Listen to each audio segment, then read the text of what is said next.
we put in the kitty litter?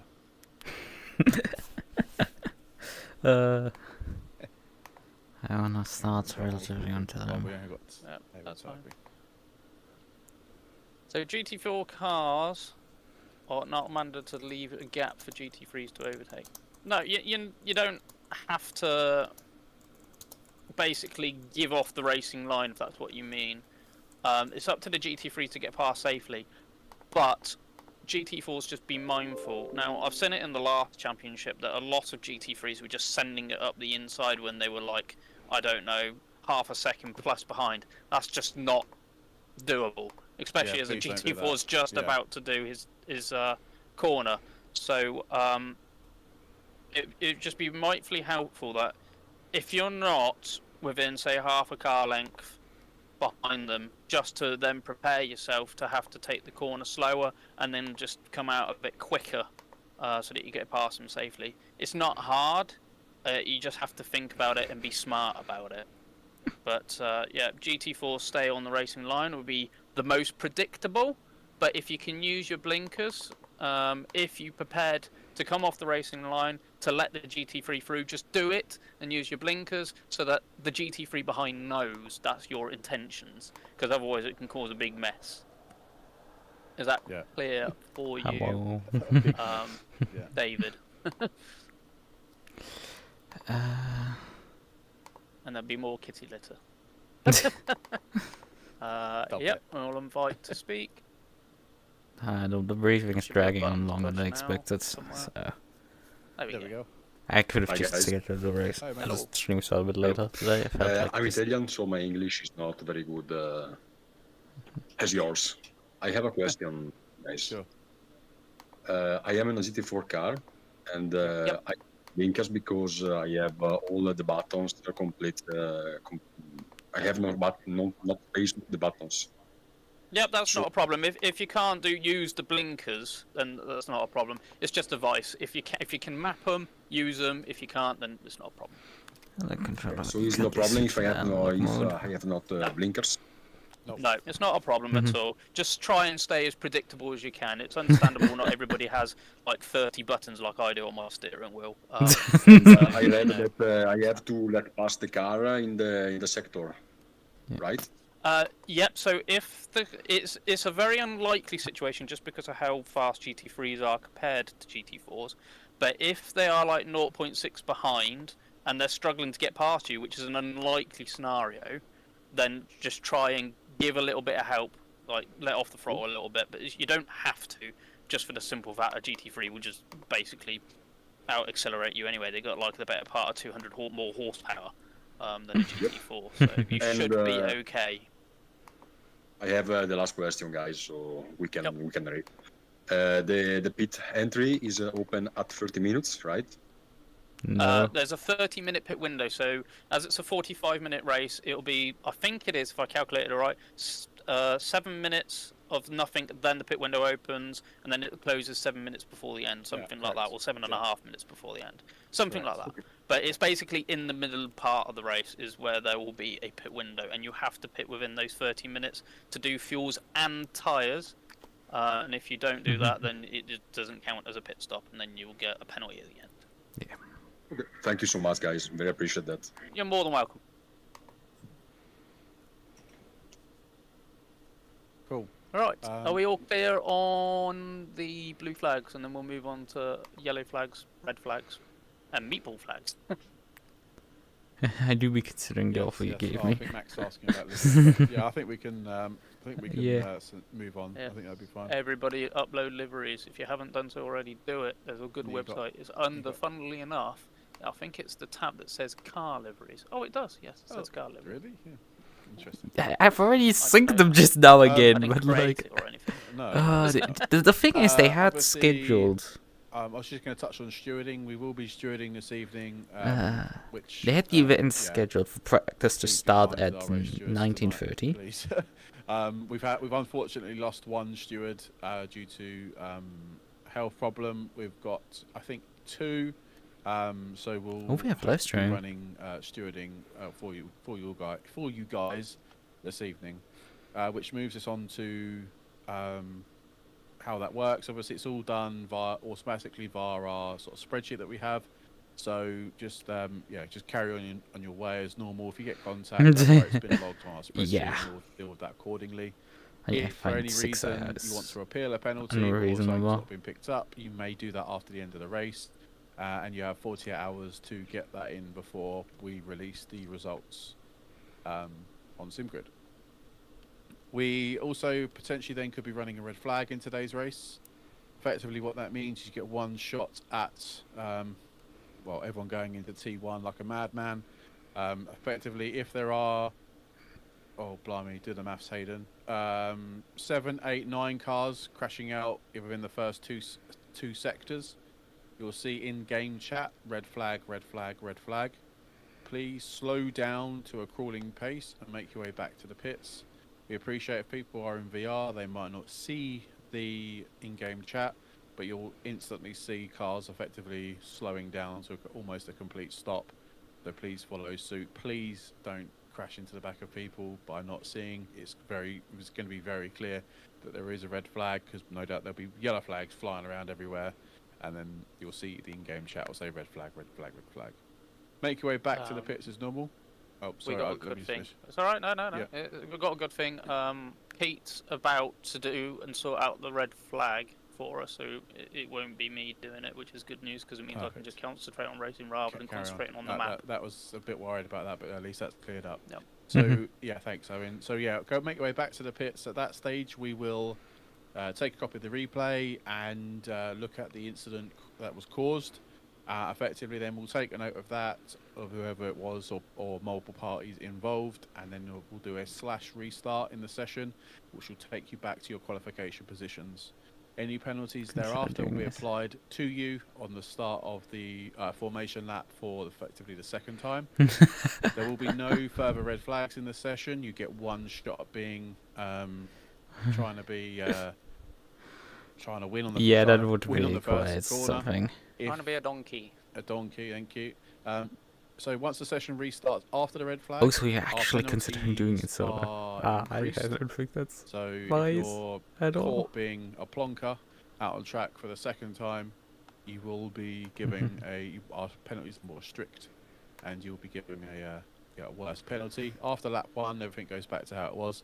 It just hopefully stops people from trying to be donkeys after the red flag, because obviously we want people to try and be as cautious as possible when trying to get around the track. This is taking so long. Like I say, after that, there's no more red flags. You carry on as you are. If there is another big crash, but yeah, I mean, effectively your drive on load. Had it been in the last race already? Red flagging a race and restarting, especially on a 45-minute race as well. So we've been very, very lucky recently that our races have not needed a red flag. I'm not as confident in this one that it's not. Please prove me and all the other guys wrong. Hopefully we'll get round the first corner first few corners without any issues, and then that we should be all good. Could you pick up where I've left off? My phone's just ringing. Sorry, 2 seconds. Oh, okay. So basically, yellow flags is a very simple one. There's no overtaking under yellow flag conditions in that sector. It will show you, because basically we've been in driver's briefing for 20 minutes now. The yellow bar at the top telling you it's a yellow flag situation, and as soon as it's green, that's fine again. You can see which sector it is, because the marshals on the in-game will be chucking their flags everywhere at you. So basically, with a yellow flag, just make sure you are prepared to slow down, be cautious, and even use your brakes. In these cases scenarios, we've had horror stories where people haven't done that, and then have basically gone into the stranded car that's in the middle of the track or something like that. We're trying to avoid those situations to end 2 people's races or maybe more. So just be cautious on the yellow flag situations. That's pretty much it. I think we've covered quality, the flags, blue flags, things are mostly important. It's finishing downloading. And just be careful around Imola. We have another question, so I'll invite you to speak.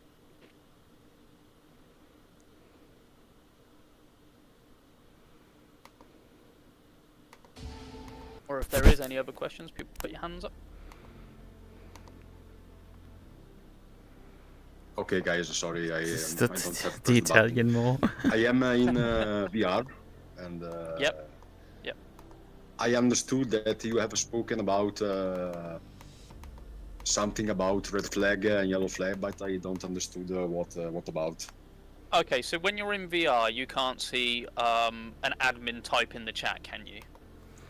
Okay. So basically, during the red flag situation, if there's multiple collisions on track, and this is only during the start of the race, a admin or the steward will be typing in the in-game chat red flag, so that means that that's to make you aware that there is a multiple car collision and we're stopping the race temporarily, so that we can restart and give people the opportunity to have a second go at it. Obviously penalties will be applied accordingly of whoever caused the collision, but if you're racing in VR, it doesn't always show you that we've typed red flag. So basically you just have to be careful that if you start seeing loads of cars slowing down in front of you, just be prepared to slow down as well. It's pretty much as that. Okay, thank you so much. Alright, no worries.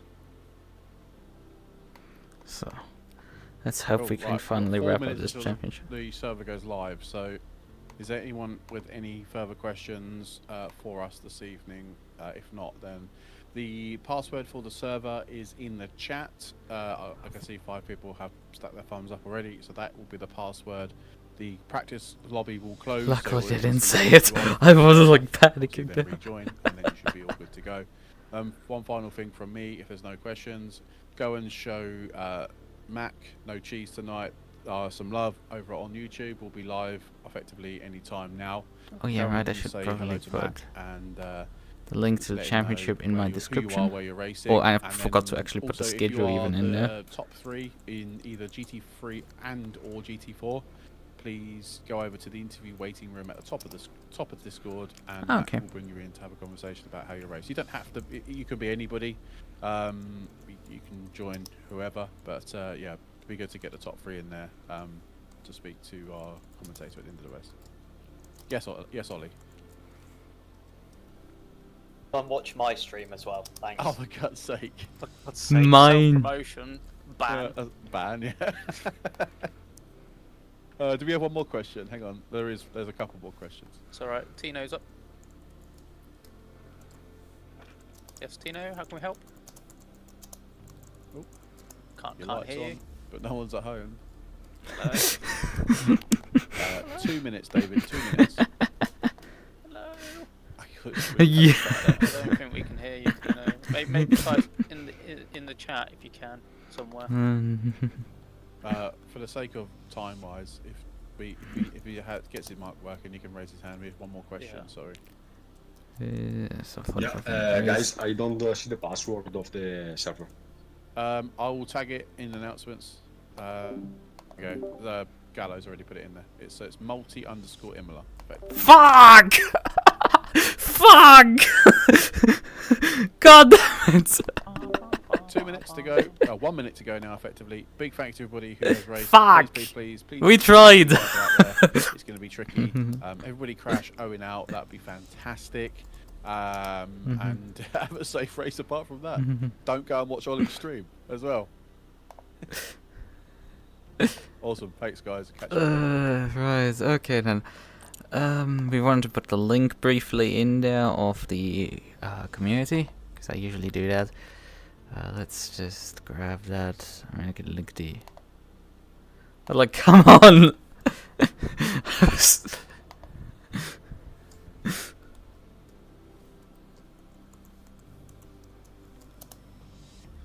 Let me find here, so. Well, my description updated. Oh, I was too slow, unfortunately. That's annoying. So, right, we need to select the correct car. Where's she? Here. Here it is. Here's the beauty. Right. But you did ask for like my expectations for this race, and well, we do be expecting to I don't know.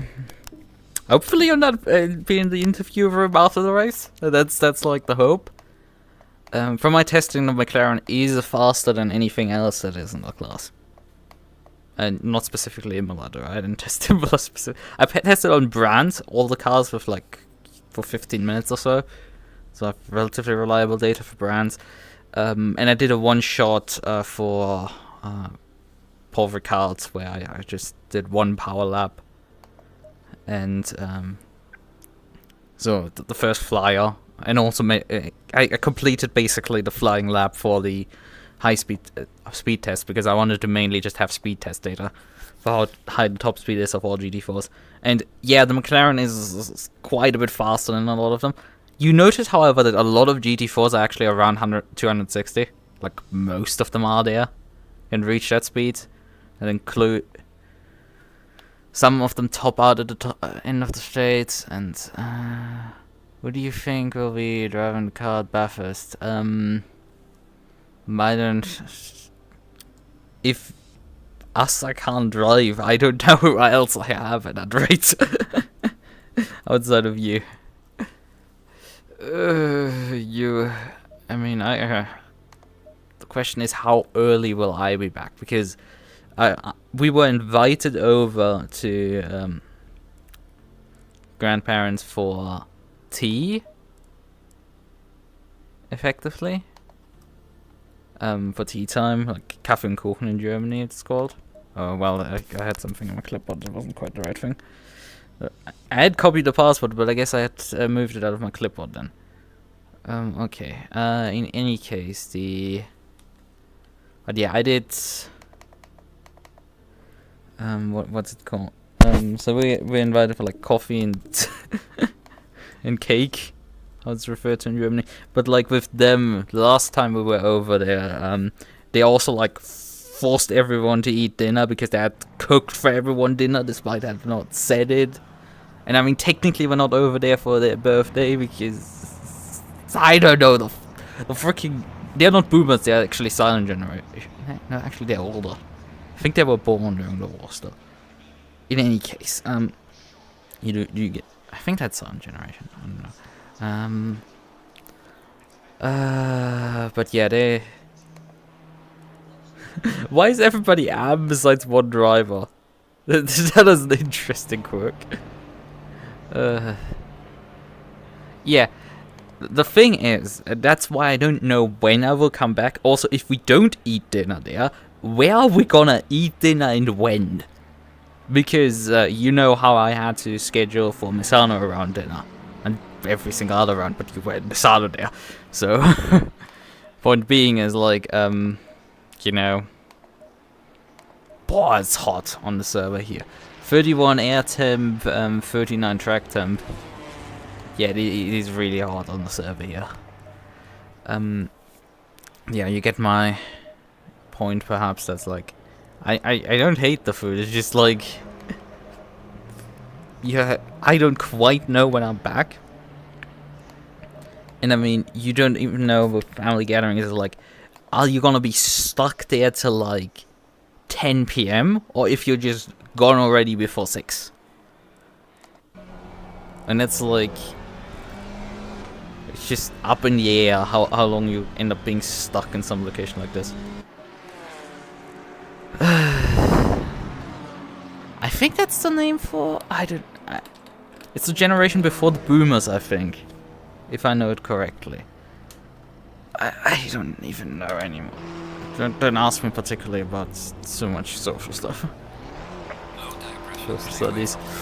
I mean, there's boomers, X, Y, and the Ys are also referred to as millennials. And then you have the Zs. Okay, also referred to as cancer.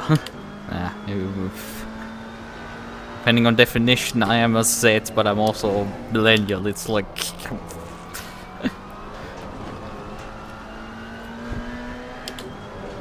They refer to everybody who is not at the same age as me as a boomer or a zoomer, depending on which direction we have to go.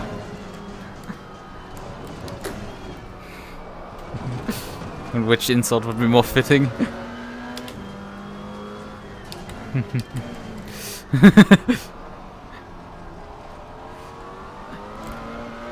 Unfortunately, I do not have any esports teams on that have me on call, so I don't think that is likely for you either. I mean, the high irony is that Loic, who has done like 4 ACC races, is in an ACC esports team.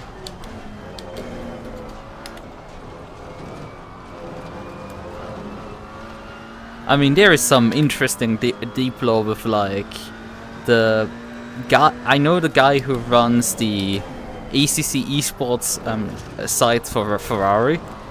He's like one of the.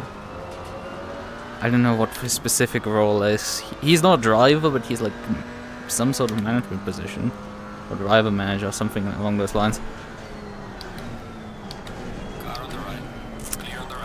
But like he previously ran a certain Alpha 2 team back in the day that I even raced for at one point. That you would not associate him quite with a professional outfit. On the other hand, you kind of would, because he was really good at his job back then. Team fell apart at some point, like they usually do. At some point. But he seems to be doing a really good job over there. I mean, we could add you to Team Iris, that's for sure possible. In case we want to do another Nürburgring 24-hour that we actually end up not attending. Although there is a Nürburgring 24-hour in ACC, so not Nordschleife, just Grand Prix circuit, obviously. Coming up in November. I don't know if there's actually still slots open in it. Last time I checked, the GT3 is full, but there were still some GT4 slots open.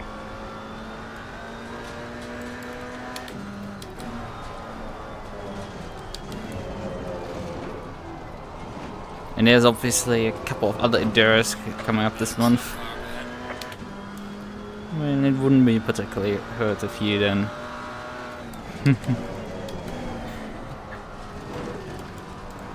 you then join us for those.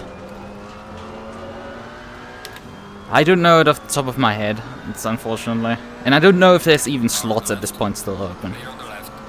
As I said, I haven't checked in a bit.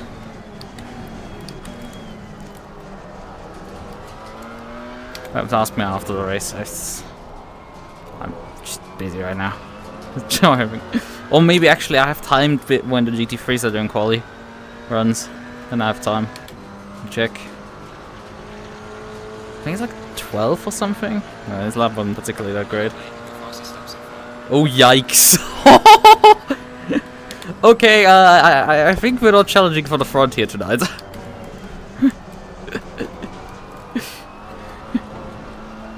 I think that's not happening. There's another freaking Ginetta driver up there. Because of course there is one. I might be third fastest right now, but like, holy hell, he was fast. Although I think I can go to 52.0. That should be possible for me. But who says it? This isn't also like his first flyer, so he has more to give. Like, I mean, I knew there were some fast guys. I did not have this Ginetta driver, however, on my radar. And obviously there's only like 5 people who have actually set a lap time so far. Yellow flag acceptable.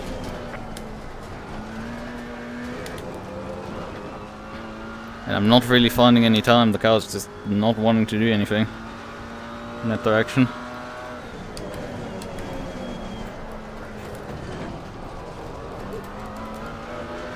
And all momentum again killed. Yeah, extracting pace out of this car is just pain, in my honest opinion.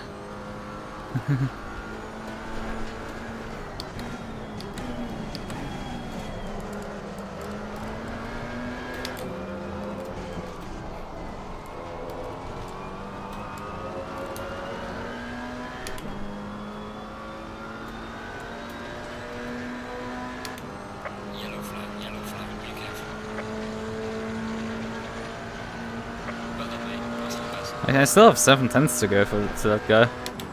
In quality pace, I can for sure match him. Wait, I think I just about crossed the line before the timer ran out. So I'm not checkered. Because I was like looked over, saw like, oh my, the timer has expired already. And I'm like, hey? And then the checkered flag only came up. Yellow flag in sector 3. Yeah, I'm not checkered. I'm still on a lap.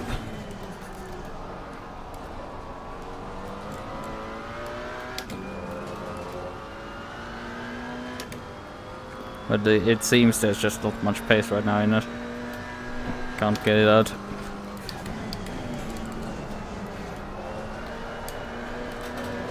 The 570S is not a big fan of like you driving it harder to extract pace. It just won't give you any then.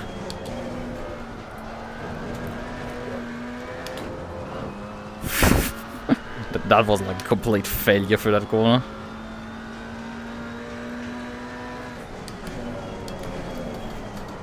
But yeah, there should be some people I'm faster than in this championship.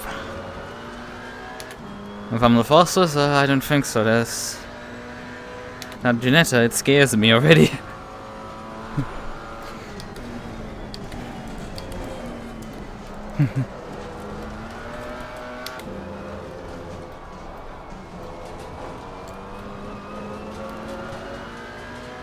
That was also the interesting thing that I found around, well, also Paul Ricard in part.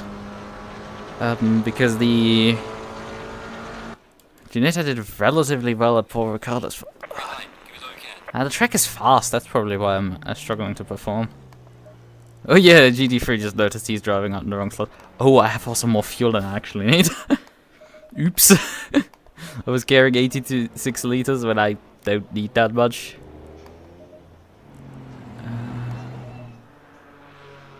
I was about to say, is that a GT3? No, that was a KTM crossbow driver. God, we have some masochists, yeah?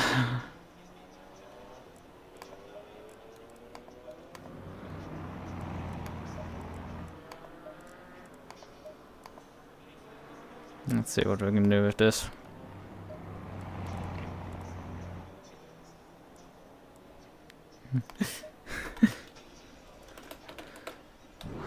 If you need a title, I guess. I mean, technically the tryout race could be the round at Misano. Although, do you want it to be the tryout race? No, I mean, you haven't done like the worst. Funnily enough, here at Imola, we ran the one of those Racing Pals 2 hours. And that was Jeff and me in the McLaren 570S, and Louis and Loic were driving the Porsche 992. And while Loic did, as he usually does, really well, Louis just drowned. And in part, the fault of that was that Loic had put brake pads type 1 on the car.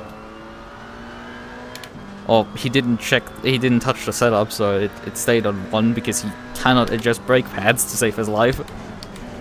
He either adjusts the brake ducts or the brake pads. Like, he just mistakes them for each other.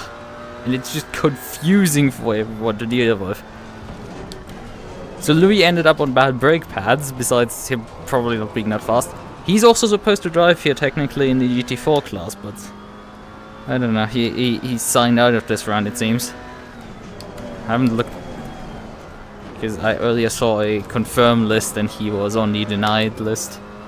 Never something ever happened, we don't talk about it. So they were cooked. Yeah, his brakes were, the thing is, he was really struggling towards the end to just stop the car, so we were like, okay, fine, come in finally for an extra pit stop and get some new brake pads. We're last anyway in class, like, let's just get the brake pads. Like, he just got ordered to come in because he was such a threat, because he just couldn't stop the car anymore at all. Now, I have done a 4-hour race actually on Type 1 pads, and it's like, the Bentley around Valencia, that turned... it still stopped, I guess, at the end, but like... I lost a lot of time due to not changing brake pads. It wasn't nearly worth it to change them in the final stop. That sort of deal. That's how much time I lost. Because I had to brake earlier. Like, I tried everything, but it's just...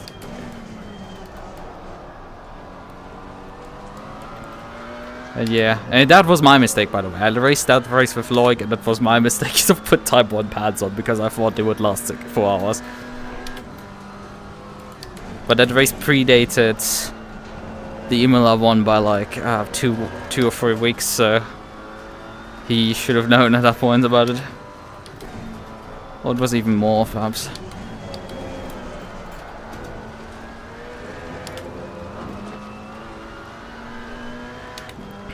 But yeah, driving with brakes that had fade on them is not ideal. The reason why I thought they would last 4 hours is because I had done previously a 6-hour race around Spa, where we accidentally put Type 1 pads on, and only in the 5th stint they showed up as an issue. So I thought, like, this is gonna be fine. Sure, they might be a bit worn in the 4th stint, but like, this isn't too bad, right? No. And the wear wasn't even that bad in the 5th stint for in that race, but I just put it fresh. Yeah.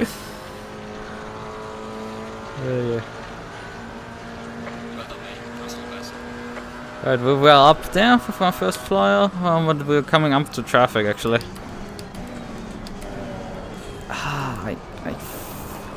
My body wants to like take long visits to the bathroom.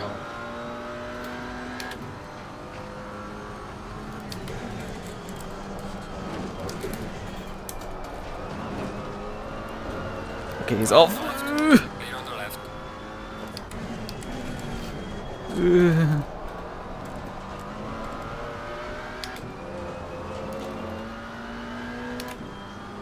Yeah, I think what I'm gonna do is Thing is, the track is improving technically, so I should stay out and continue lapping.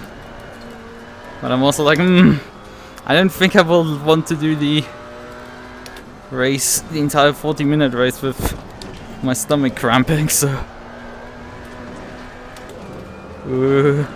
playing with track limits there.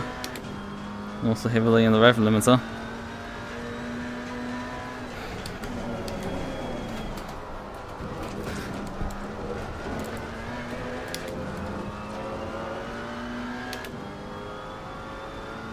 And I might just take an early dip out of qualifying and just be like, yo, we're gonna start a few positions lower down. Oh, that was early brakes. Broke early there. Whoa, I threw so much time away in those last 2 corners, man. Fuck me. That would have been provisional pole easily if I hadn't like thrown the time away there. There's even another GT McLaren up here with me.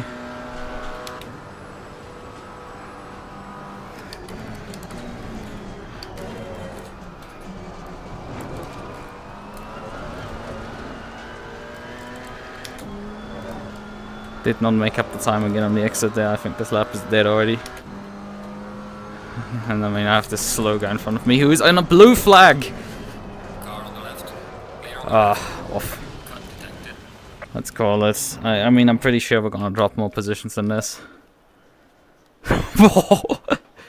This is an interesting qualifying field. The top 4 are within 2 tenths, and then it's 1 second back to P5.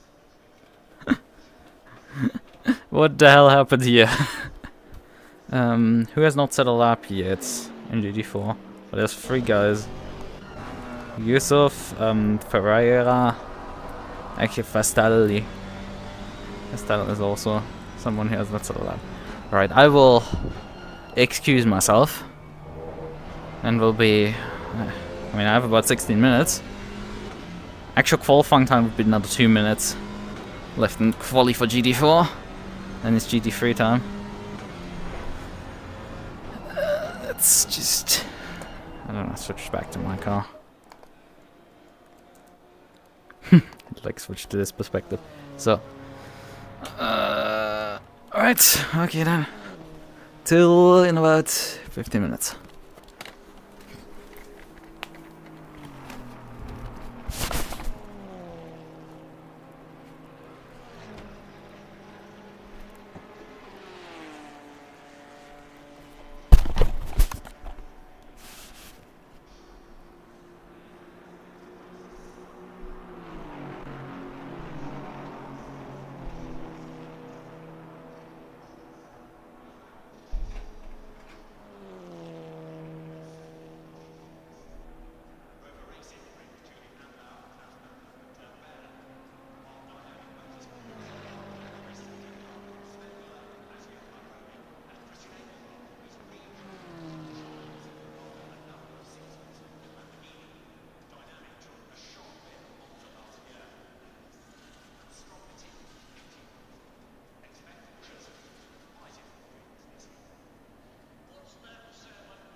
So I am back.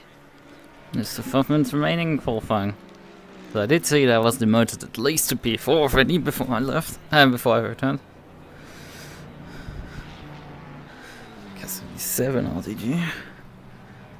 People were still driving, I guess. Move my keyboard back to me. So let's see how. Yeah, we stayed P4. Okay. And also still about 3/10. Man, like if I hadn't like messed up that last corner, we would be like up. We would be in P2. But whatever. Like the main important part, actually the field behind us has tightened up. Before the end of quali. Like they had tightened up a bit. Because they were massively back when I had left. Yeah. P5 is only only like 2/10 behind me. P6 with a fast tail is also just over 5, just about 3/10 behind me, and then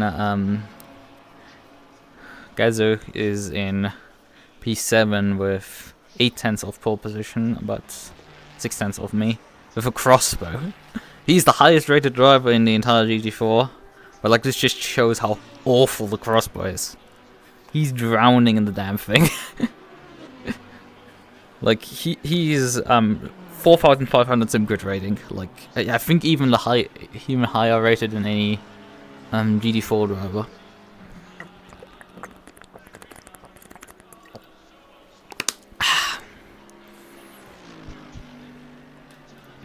GT3 driver, I mean. But yeah, he's. You do be quick. Yeah, just bottled that loss. I'm fastest in the first sector by like a mile. My second sector is quite slow. And then the third sector of Jones is just massively fast. But like you consider that I saw myself immediately lose. Well, actually, that wasn't my fast run for the last sector. Not even my slow run. The last sector is long, by the way. I've just noticed. Wait a second.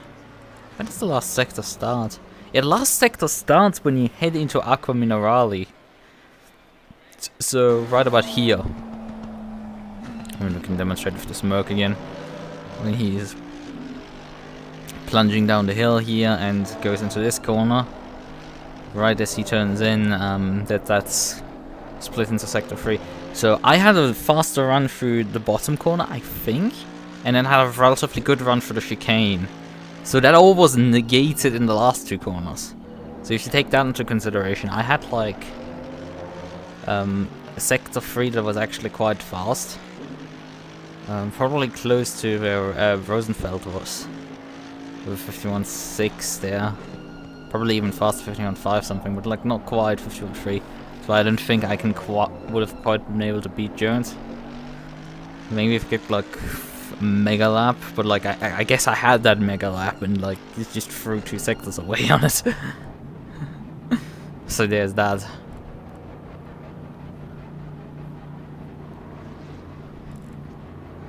Where's actually the Maserati? He seems to not have showed up tonight. I guess because stewarding requirements. Because the guy who did the briefing also mentioned that he was driving a Maserati, so I guess he's not driving tonight. Because he's doing stewarding and stuff. With the idea. I don't see a Maserati here with...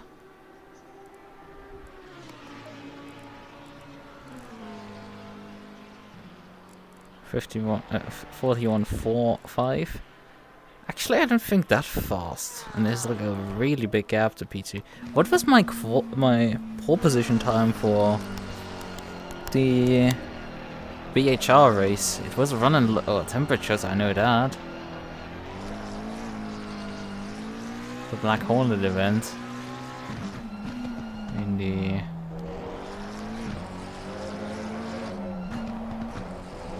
results. This one here. Another 3 hours. Qualifying. Yeah, time 41.0 there for me. But it was also run at What is that as ambient configuration? 20 ambient temp. Yeah, and with 20 ambient temp you don't get anywhere near this high, especially with 10% cloud crash. I crashed after 2 laps, but the setup is good, yeah. Also, I've just noticed that SimHub has released a version 9.1.1, which is probably the follow-up to version. And I've been tracking the 9.0.0.5 beta because they've been doing changes to how the leaderboard stuff works.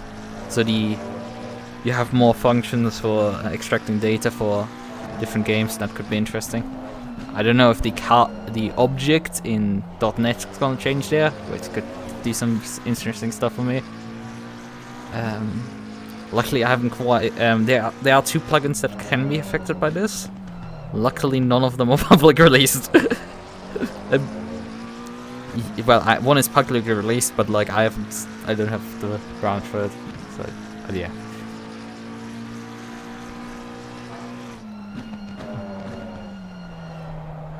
Yeah, it was already good. It's just, I mean, my fastest time was set on my more unstable setup at lower temperatures. And I got down to like a 2:02.2 with this still, and it's like the other one was like in the dip down in the dipper. So before you go into like when you're going back down the hill, you have the right, you have the left, and you go around the right, and then you go down the dip into the through a left again.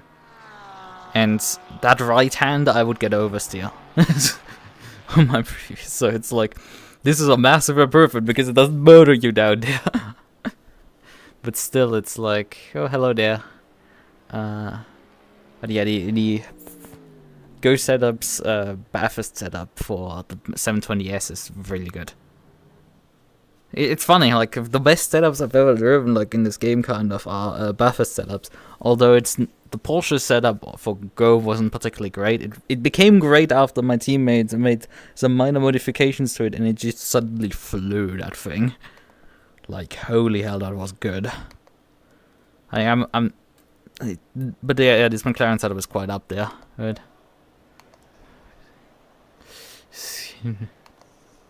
Who's correct looking and scaring me in the arms. Oh yeah, right, we have 3 minutes now on the grid. 32 air temp, 39 track. Okay, well, here goes nothing, I guess. We need a bit more fuel than nothing. A bit more, right? But 60 liters is probably even overkill. Like 86 is enough. Let's take like 55, and we could figure the pit stop for 45, but we will adjust as we come closer to it. Continue to use. Oh, I didn't even use Type 1 pads for the Qualy. We just noticed. Oh, whatever. It's qualifying in GT4, like in a multi-class competition. Like it is genuinely whatever. So we need to go inside the car now.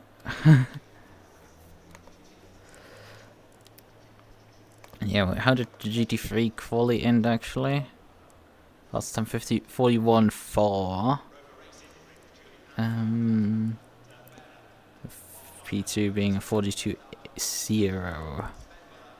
Yeah, I might have had a better chance on GT3.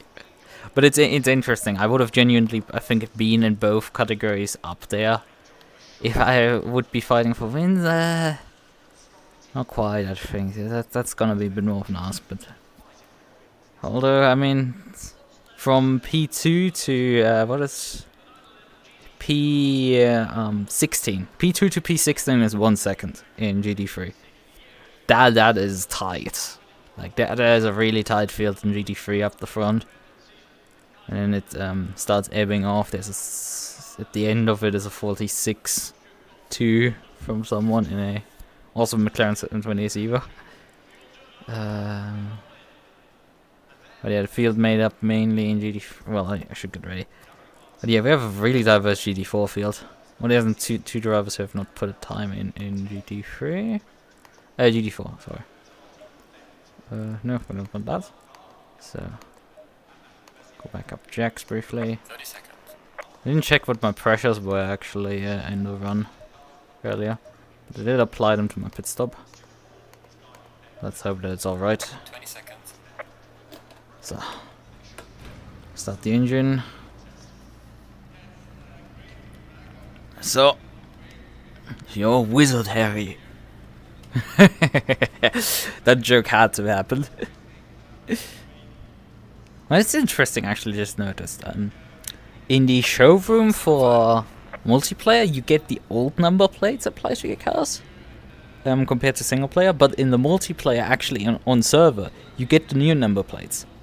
The difference is you have a different number plate. The number on the back is in pink instead of yellow, and the tag you have on the back of the car is for instead of AM you have bronze, but most of the others are the same at that point.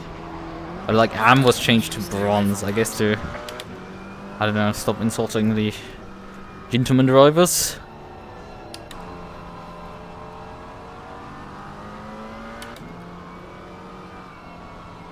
I'm not calling them amateurs anymore. I don't know.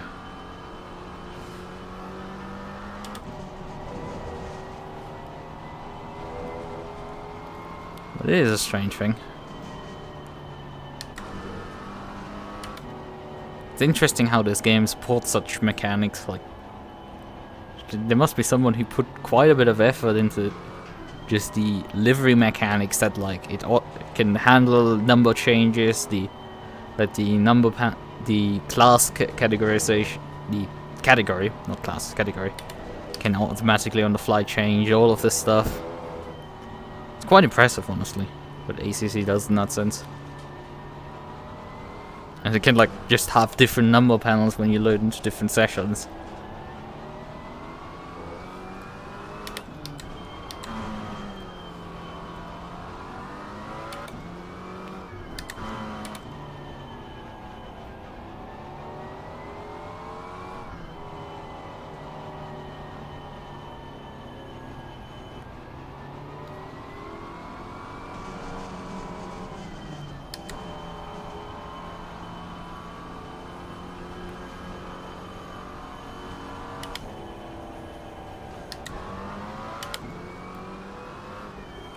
Yeah, that's Gazoo. But yeah, Gazoo, I've done actually with him a 4 hour, I think it was 3 hours. Yeah, 3 hours of race at Spa with the Ferrari.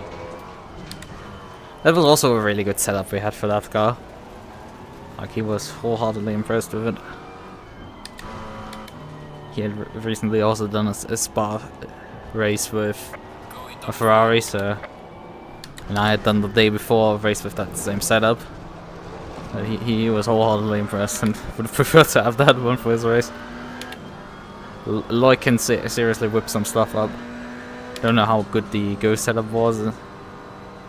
Porsche is really slow right now there.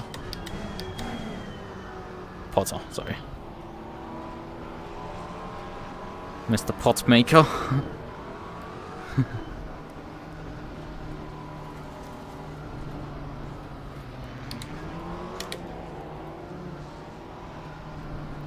Mr. Gary Töpfer. Well, I don't know. I don't know what his first name is. It starts with a G. In any case, let's see how we're gonna, if we survive turn 1. A bit too fast. Green light, go, go, go. Yeah, Alpine got a good start next to me. I mean, he is technically ahead of me. He cuts me off, okay. Ooh, I chopped that Porsche hard. All clear. Car on the left. Clear on the left. Slow car. Oh, fuck. Car on the left. I'm here still, mate. Give me a bit room. Car on the left. Clear on the left. What is wrong with you, Potter? Like, come on, please, at least give me room. We're at the start here. It's a bit chaotic. Like, I know you might not want me to pass there, but, like, please don't run me off the freaking road there. Like, you got clearly a alongside call for that one. And even some mild contact, so... Oh, that was close.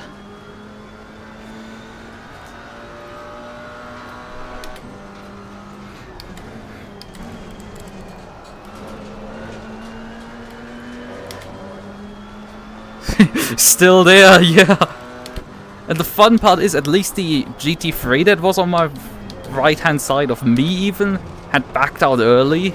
He just ate some gravel and just gave up. Because if he was still alongside, this would have crashed hard 3 cars there. Like, there was no chance for the GT3 for the GT3 to stay alongside there.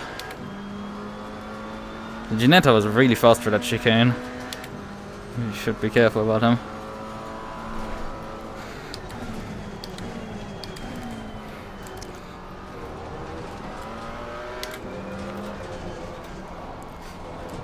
Like, he wants to pick his way back up. Oh, Potter ate a bunch of gravel there, but I was not close enough. I was falling a bit too far back. I'm trying to find a bit of space right now because I don't want to be in his gearbox every few seconds. Because, you know, that sounds a bit reasonable.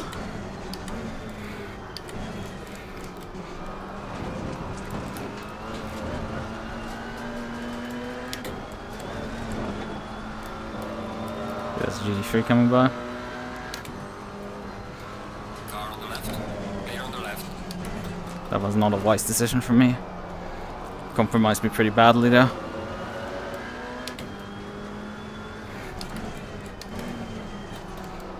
He made a perfect cut back there to avoid me coming by.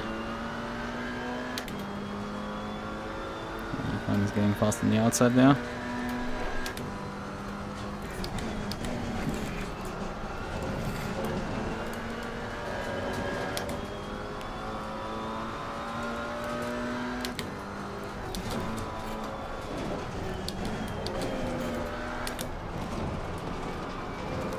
Ooh, he had a really good run there. Yellow flag again. Good job. Okay, I think he might be backing out because of the yellow. Not.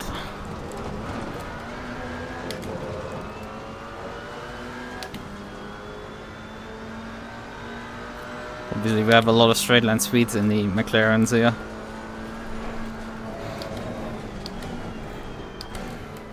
Oh god, GT3 there coming. Incoming GT3 there. Oh, got wiggled there. Potter 8 gravel again. Clear on the left.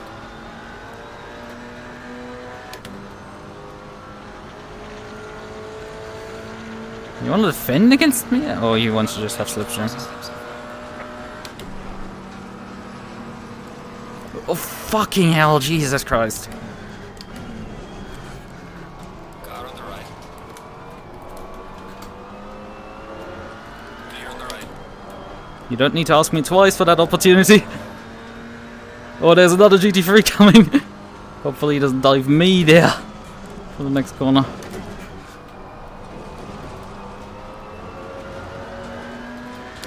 You can dive me here. Left. Please clear me. On the left.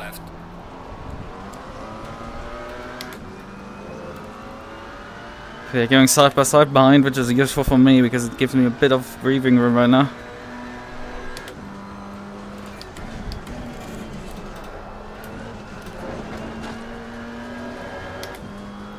We need to attack relatively quickly because the McLaren is infamous for its tire fall off.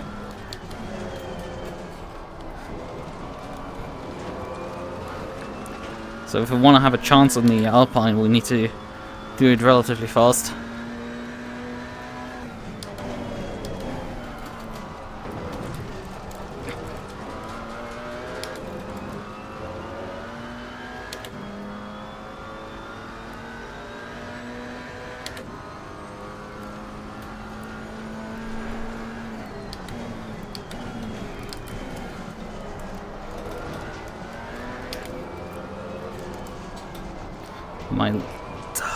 What are these corners here? What's the name of the last two corners at Imola here? I don't remember quite the name of them. Like, we're fast in a straight line, but like, I don't know.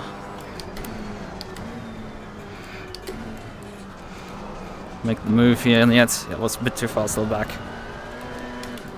Although he compromised his line there badly. I think I gave him a push. Car on the right. Clear on the right.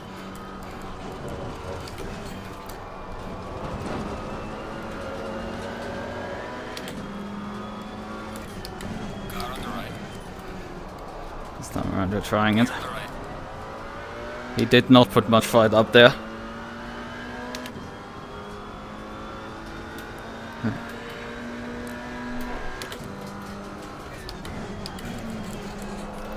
I find surprising.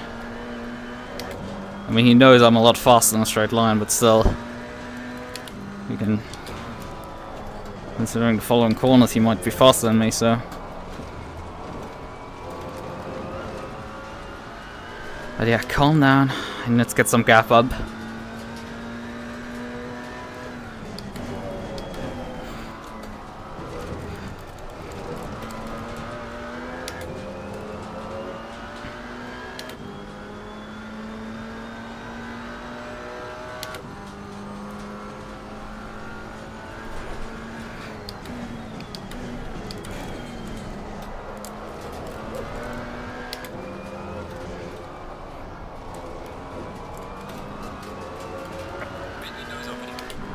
So fin window open, we have some GT3s coming up again. For position, oh god, they're fighting for position side by side. On the front stretch, ah! Oh fuck!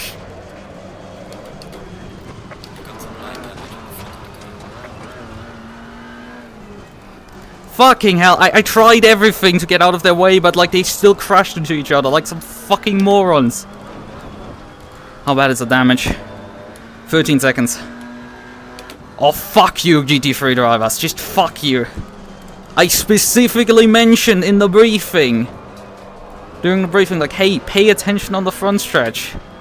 God damn it. And they still crashed into me. I got lucky, because the impact was relatively minor. Although we did take quite a brunt there. And I think also, yeah, the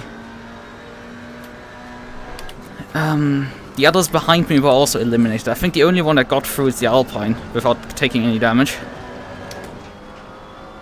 The Alpine is the only one that just escaped at all.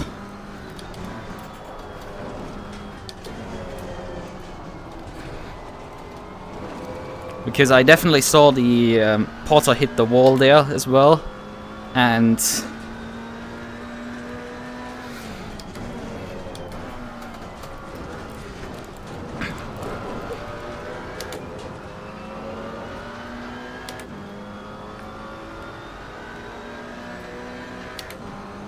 we're not gonna try anything here into this corner. Or is he gonna overshoot? No, we're not trying, we're just gonna pass him on the front stretch. Even with aero damage, we should be faster than him. Although he had a really good exit there.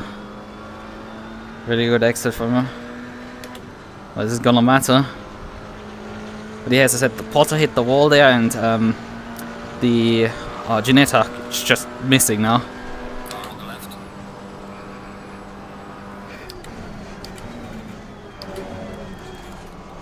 Clear on the left.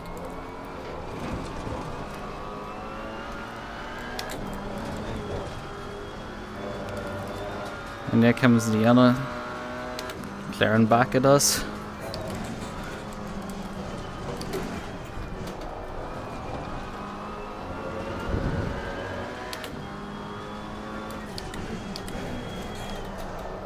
Okay, there's the dive coming in. Pace seems to be still very good, so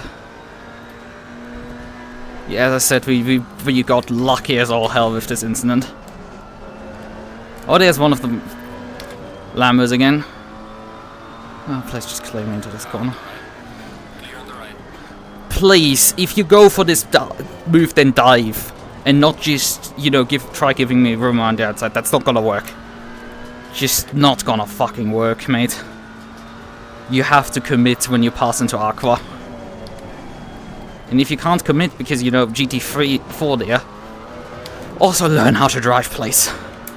Learn how to fucking drive. Because you guys were the ones that took a massive chunk out of the GT4 field because you thought it was necessary to fight each other on the front stretch while passing traffic. And not just decide, okay, fine, we're gonna back out of this because this is not gonna work. Oh, the Alpine ate a bunch of gravel there. It's not gonna work for him well. I mean, all the other GT4s that didn't take damage are gonna now be Gazoo up to P4 with his KCM. Oh, he's getting a little lucky here. He's dragging that shitbox all the way up the order.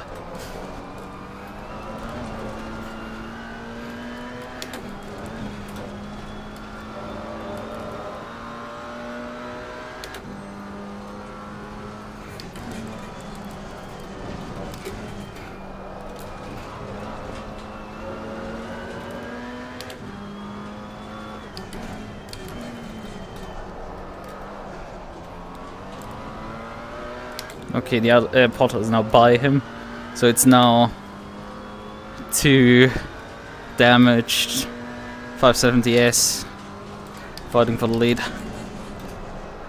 I don't know why Rosenfeld just doesn't have the pace in the race.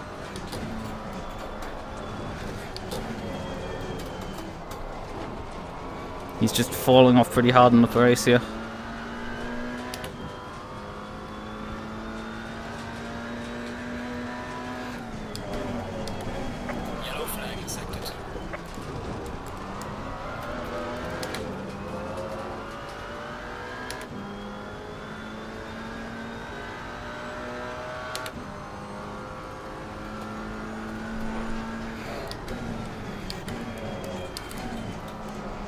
Broke again very early.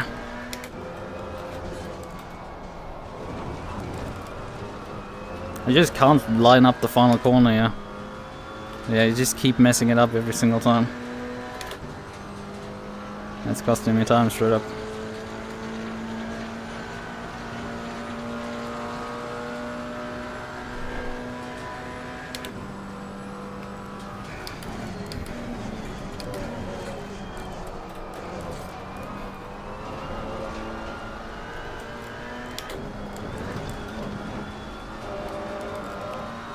Oh, Potter's gone.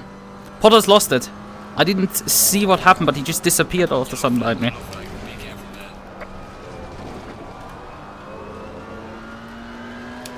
That's another guy out of the race. One of the backmarker GT4s, I think.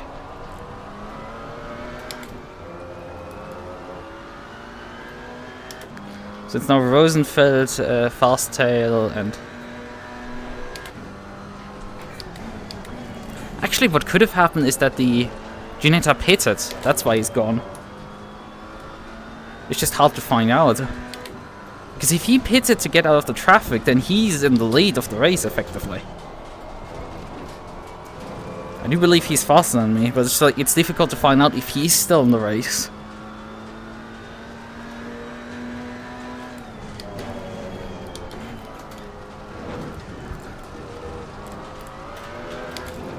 How low can I get down? No, it's...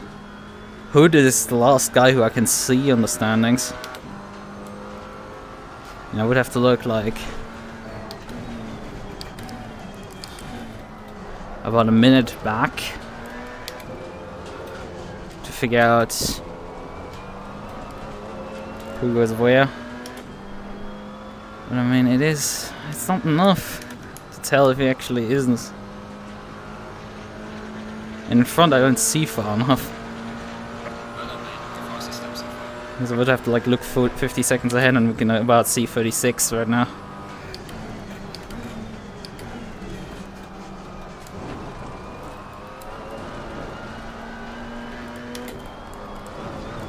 Maybe he's pitted, so which would explain where he's gone with the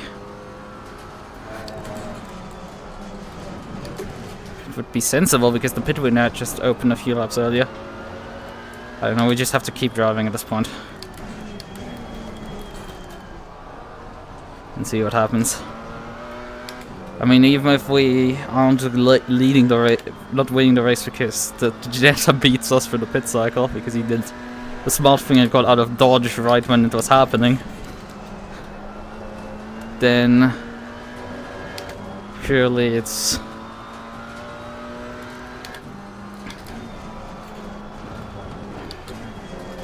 makes sense for it's still gonna be a podium finish, and that's still really good.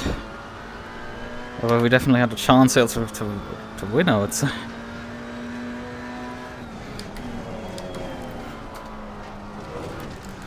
But hey, if we're up there with the other guys, like this, competitive, then we can, in general, win also another race. So this is fine.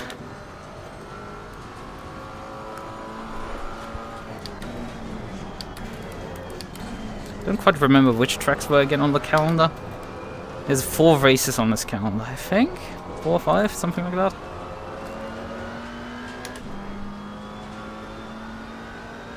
Taylor's in the pits right now. He's one of the low-end McLaren drivers.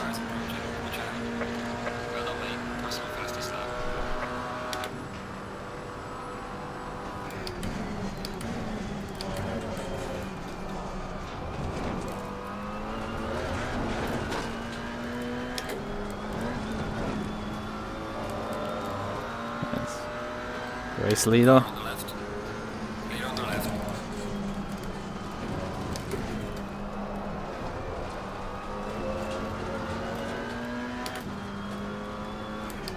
Yeah, the damage seems to not be, I would say, hurting us in terms of pace.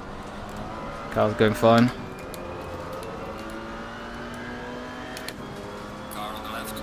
Please give me room for the king.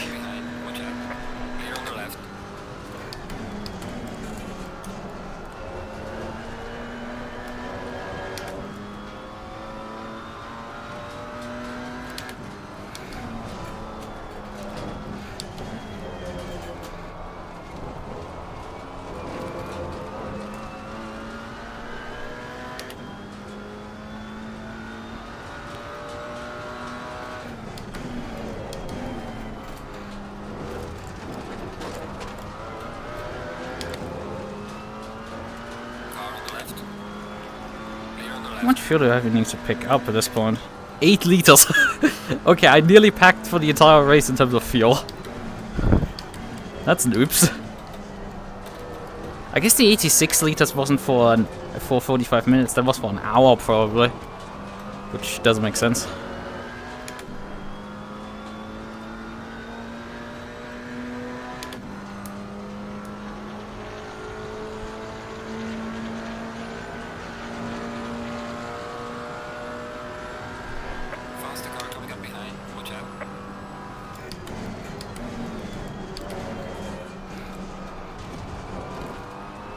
I was about to ask when the halfway point is of a 45-minute race, and the answer is 22.5 minutes. 22.5 minutes. Please don't. Oh, fuck off.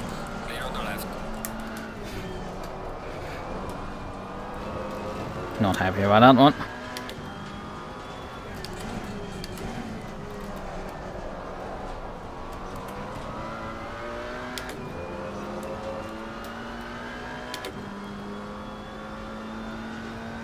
Yeah, Potter is right now 12 seconds behind. He's not done his pit stop either yet. But I just do not see Jones in his Ginetta. He must have decided to do an early pit. To get out of dodge here. Or disconnected straight up out of the race. Otherwise I can't explain where he's gone.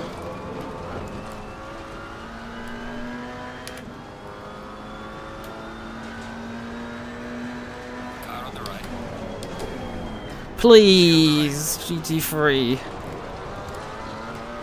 Throw it into the corner a bit harder then. If you're going for the send, then send. Those half-baked things like this just don't work, mate.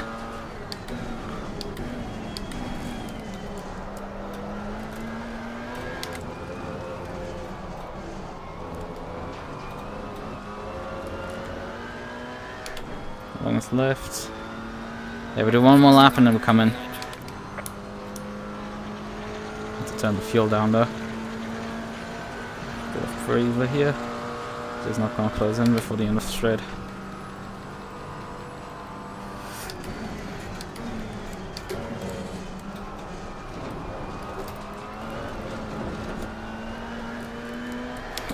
Yellow flag in sector 3.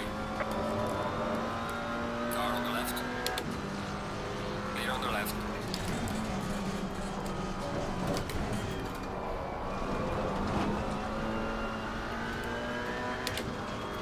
Car on the left. Oh, there's another GT3 up my inside. Faster car behind you. Clear on the left. Right, how much fuel do I burn about a lap? Take about 12. The faster car is approaching. Oh, my tire pressure's doing fine. Let's say. Yep. So we're just bolting a fresh set on. Car on the right. Clear on the right.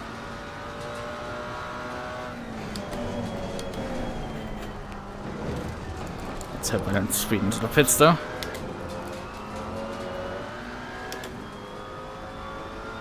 Yellow flag, be careful.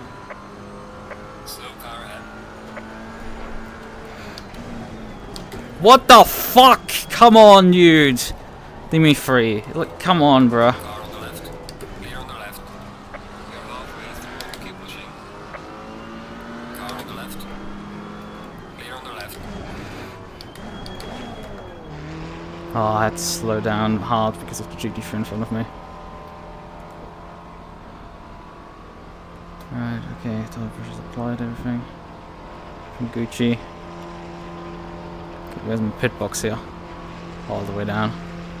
Because the GT3 covers all I can see up. Can't tell that there's a pit box. But it is coming up. I misaligned, I'm pretty sure. But good enough.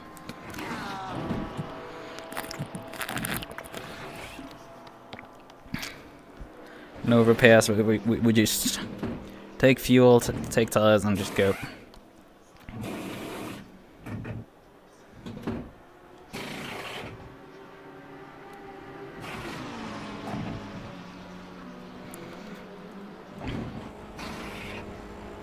Okay, come on. Mandatory stop. Start here. Let's go. Go. So Low you see temperature. Stay away from curbs. a bunch of people in the pits right now with me. D. Smith has... Oh, that's a GT3. Oh, there he's gone. Oh. Yeah, he had done his pit stop. 4 seconds ahead of me. Yep. There he is. Yep, I had guessed correctly, unfortunately. So 5 seconds of gap to make up, although I'm not sure if I'm gonna be able to do that. He has been quick as all hell so far in this race. Considering he did make up that gap before me.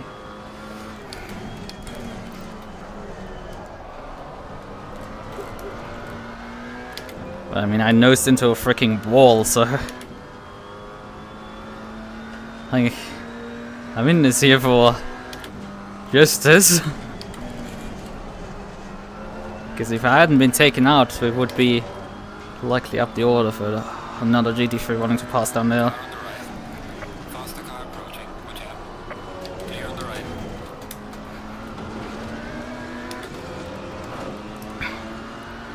Car on the right. Clear on the right. Just completely checked up there because of the GT3.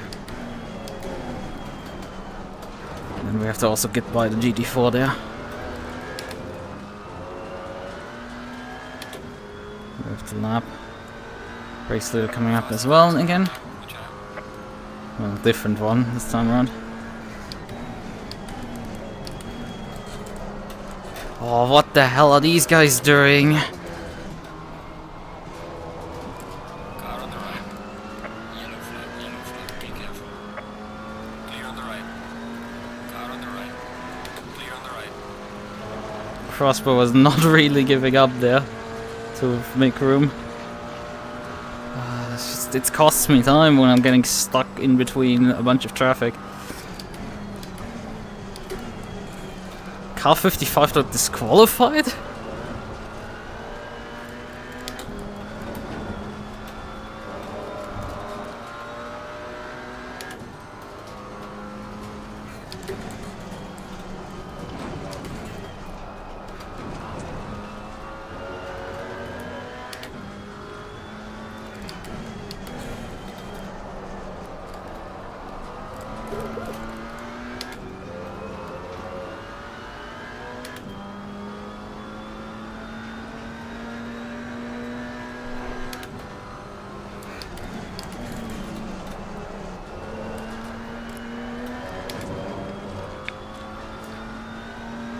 Yellow flag in sector 3.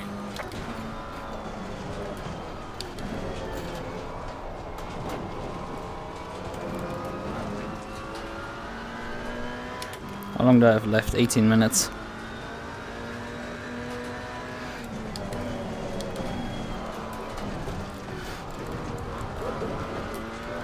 Oh, I lost a bunch of time in the chicane there. This is gonna be an ask if I get him back.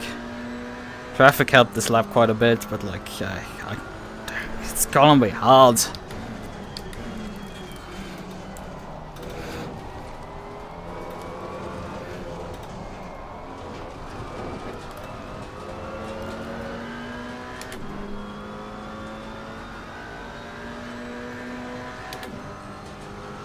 Oh, there's this GT4 pinning right now. So I'm setting that gap a bit. Well done, mate. Personal best. Yellow flag ahead. Watch out in front.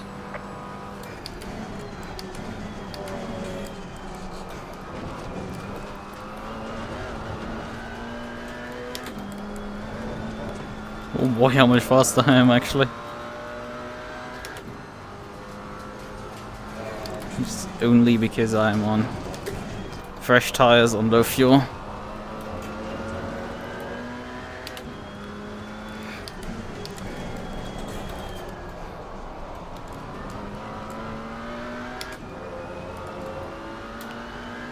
He's a lot faster, however, down in Aqua and the chicane. That's where he makes up most of his lap time. Well, obviously I make a lot of lap time up one straight, and whenever he gets to hit traffic.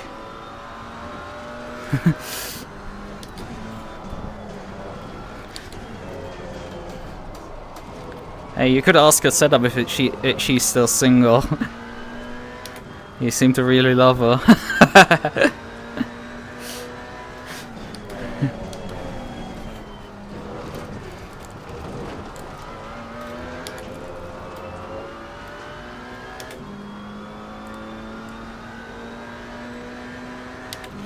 Yeah, that's a bit of an issue I've also found. It's about, what, an hour... What is that, about an hour 7 or so? A single fuel tank lasts. For me. Yeah, it's not gonna be enough. Faster cars approaching. Watch out. For the race. I don't think I'm gonna get some now. Well done, mate. Personal fastest lap.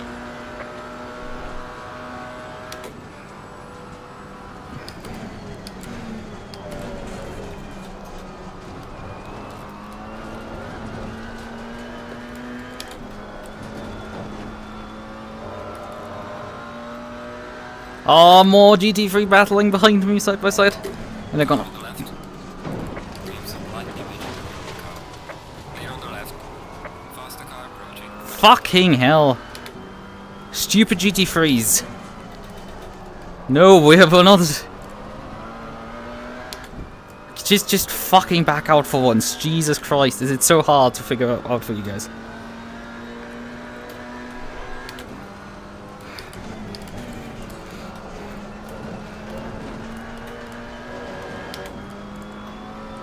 Pass on the outside. Clear on the left.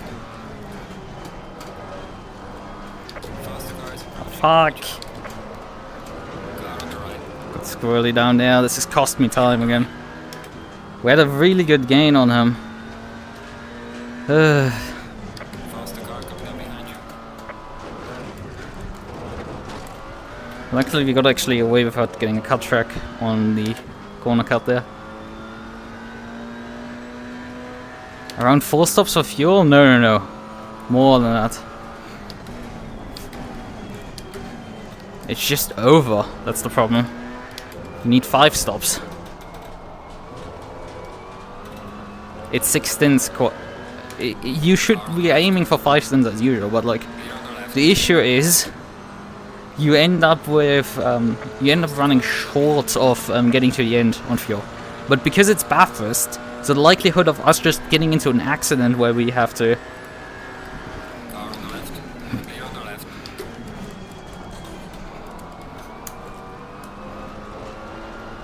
and having to anyway do repairs and get off cycle is so high that I'm like, it's not gonna fucking matter, bro. Also, the GT3 decides to back out because I flashed him. Like, that's a bit weird. Sorry. I was angry at the Merc being a fucking dipshit idiot.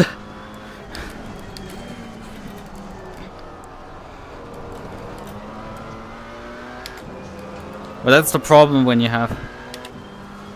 Car on the left. Faster cars approaching. I'm sorry, it's a bit difficult right now to juggle like 3 different things. I have to make sure I survive the traffic. I have to also make sure I run the fucking fucker down in front of me. I have 12 minutes and 3 seconds to gain. And I think I can do this. This is for the W. We have to put it in there and try at this point. For it. And at the same time, explain to you the race strategy. But as I said, usually 5 stints is the usual strategy for this series specifically, because we have an hour 15 stint time. But we are not gonna make it on fuel as far as my calculations went. As far as my dashboard told me, at least. I haven't actually done the math behind it. I have a number on my dashboard which says how long it predicts I have fuel for, which right now says 15 minutes. Which is enough, obviously, to finish this race, hopefully. Yeah, it's 11 minutes remaining on the clock. Gaining on the driver ahead, sector 3. Faster car approaching. Watch out.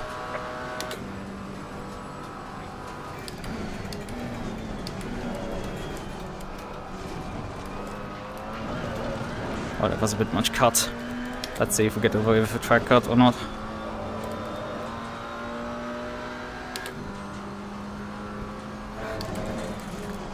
But yeah, so with an hour 15 you can get obviously to the end on 5 stints or 4 stops. However you do the math. Oh, come on! Faster car approaching. If you send it for fuck's sakes. You guys cost me so much time when you dip your toes in the inside. Like, come on, if I give you the inside, just fucking go already. It is so infuriating. Please just clear me into this corner. Clear on the right.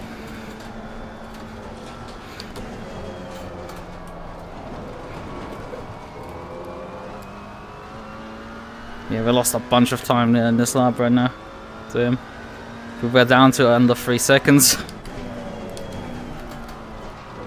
I don't know, maybe my tires are falling off. Maybe I'm falling off. It's really annoying that this traffic has been abhorrent at times. Like, some drivers just cannot drive here, and it's very apparent. Oh, brakes! Oh, fucking off! Have a brake failure there. 4 seconds. I was down to 3, and we've lost so much fucking time on this lap. Holy hell! Come on! I got mugged there this lap. Completely fucking mugged. I mean, in general, I got mugged off the win because I would be winning if I had been taken out by the GT3 on the front stretch.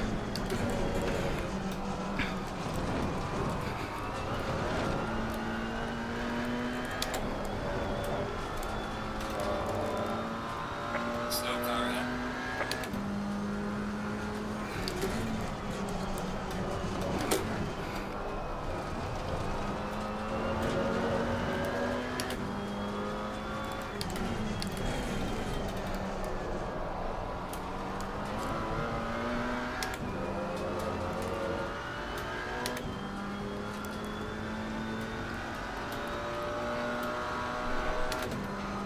Wait, what? No, my internet failed. No. Oh wait. Faster car is approaching. Wait, what just happened? What's going on?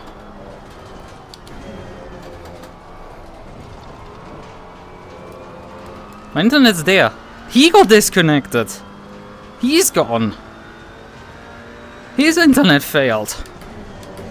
Like, can we have any more drama at this rate? He got mugged at the start and then he gets disconnected because, look, the GT3 is still here. But he isn't. He's just gone. Gazoo is actually also up into... By the way, Gazoo is up to P2. He dragged the fucking KTM to P2. God damn it. I could have showed up here with the Maserati and won. At that rate. Although, that's only because this race was just such chaos that we're up to this one. Right. But yeah, I guess he's just gone now. He got disconnected.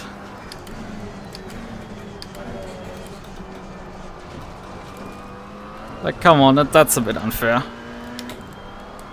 Would have liked to find him at least. Even if I had been screwed out of the lead that I should have had at that point. Due to the spin and heading into turn 1. It was still unfair that he got denied to even fight for it. In the end, it's just not fair.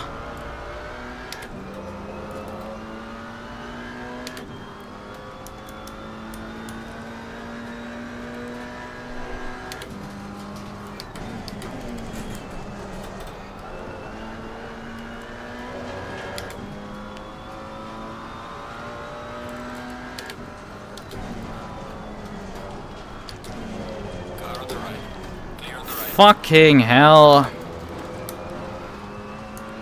Faster car is approaching. Can I politely tell you to fuck yourself? Like, there's just multiple cases of GT3s just not driving properly. I mean, yeah, it's still a free win, but like, you know... Like... You can be a bit more proud when you actually, like, beat the guy on track and not just win because, you know, his internet decided to go blop.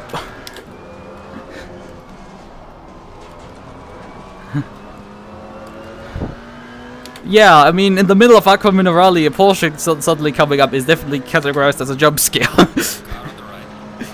He's goddammit, how the hell am I supposed to expect a Porsche to come there suddenly?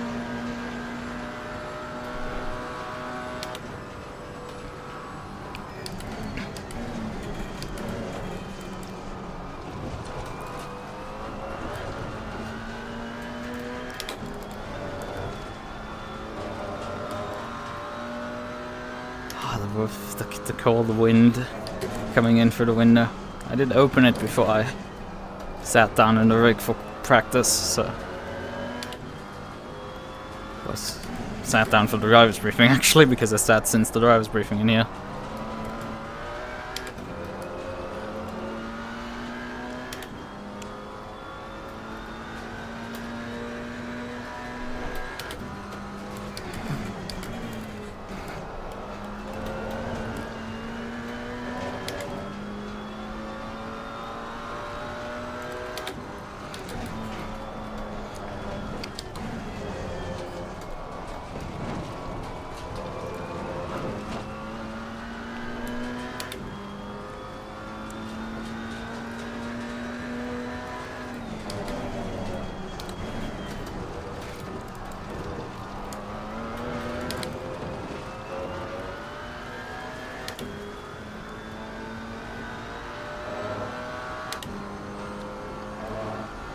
Yeah, we do have a interview coming up after the race. It's gonna be interesting to actually look back at the main broadcast and see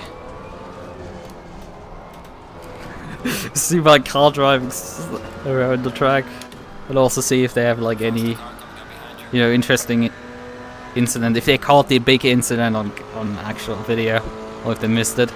Because if they did catch that, that's gotta be something.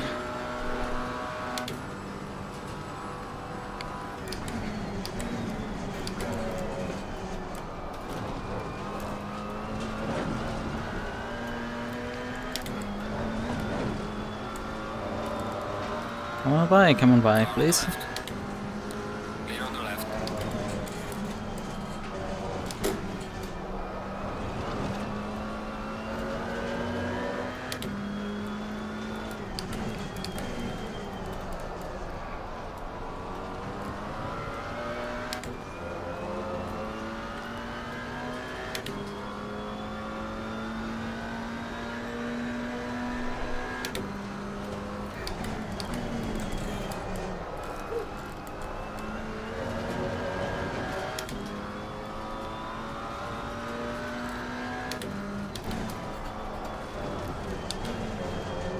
The faster car is approaching.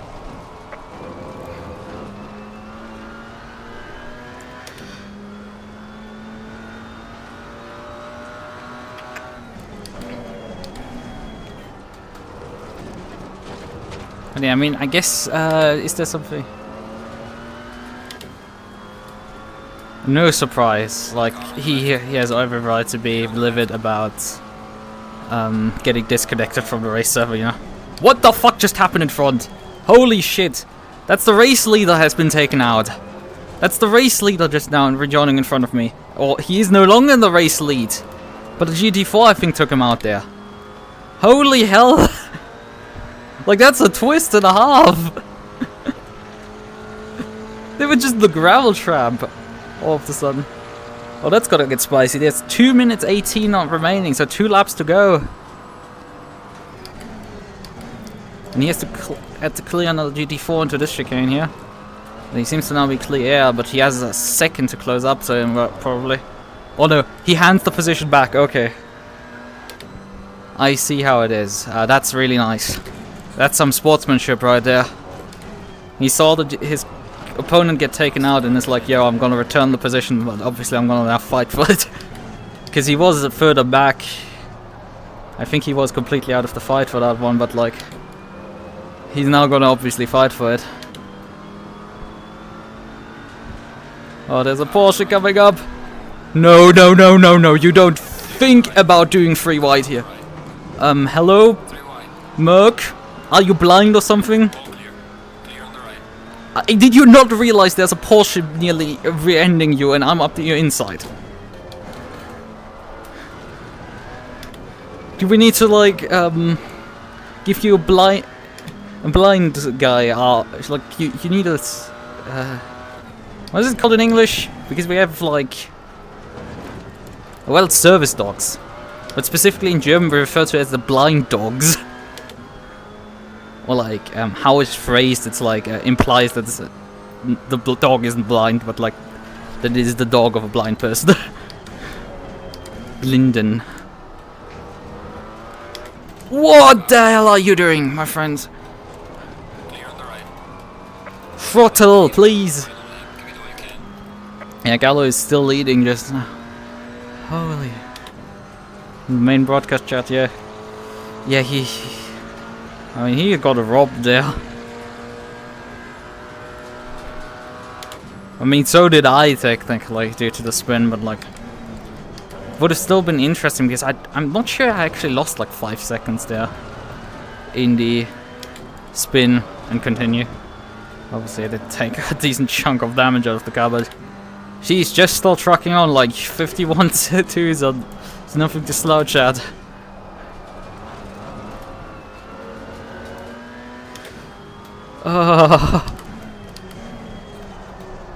Yeah, well, the fun lap finally and can just finish this race.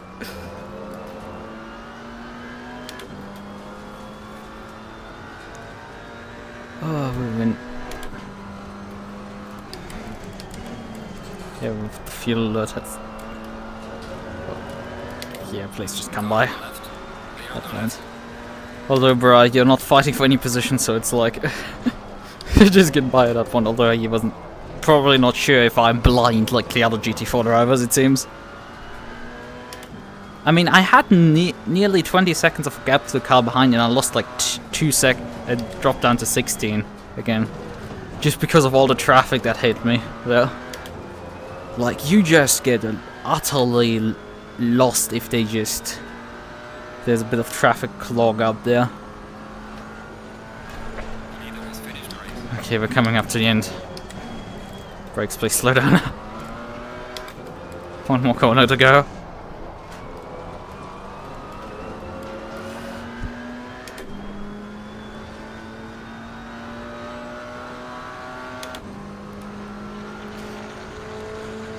We fucking did it! I didn't expect to win! Even after Qualy, it's like, well, I mean, maybe we could squeeze onto a podium, you know? That was the goal heading into the race. I knew I'm not the slowest for sure, that this grid is not completely alien filled, but that there's some but there's also some reasonable fast guys still on here, and it's like, it's pretty nice to still win then. I mean, granted, I'm probably driving the most overpowered car in the class, but there was another driver as fast as me up there with it, so it's not like I was completely alone up here. And there was also an Alpine driver that, like, the Alpine is considered the overpowered class in a car in GT4. I can't get it as fast as the McLaren though. Maybe it's just a setup thing, or a driving thing, but like...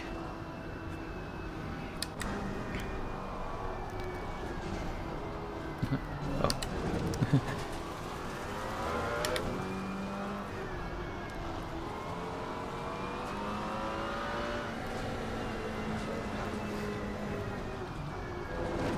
Traction control to 0.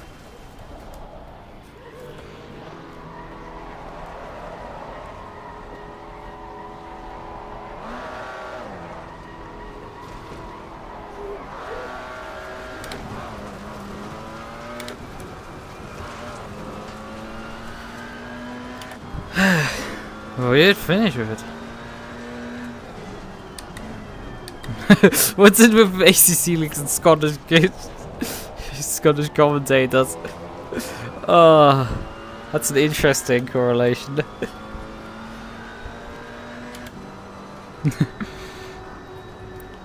Yeah, I could say something evil, but we're not gonna say that. We're not gonna do that. We're not gonna imply that they're not maybe not fast enough to drive.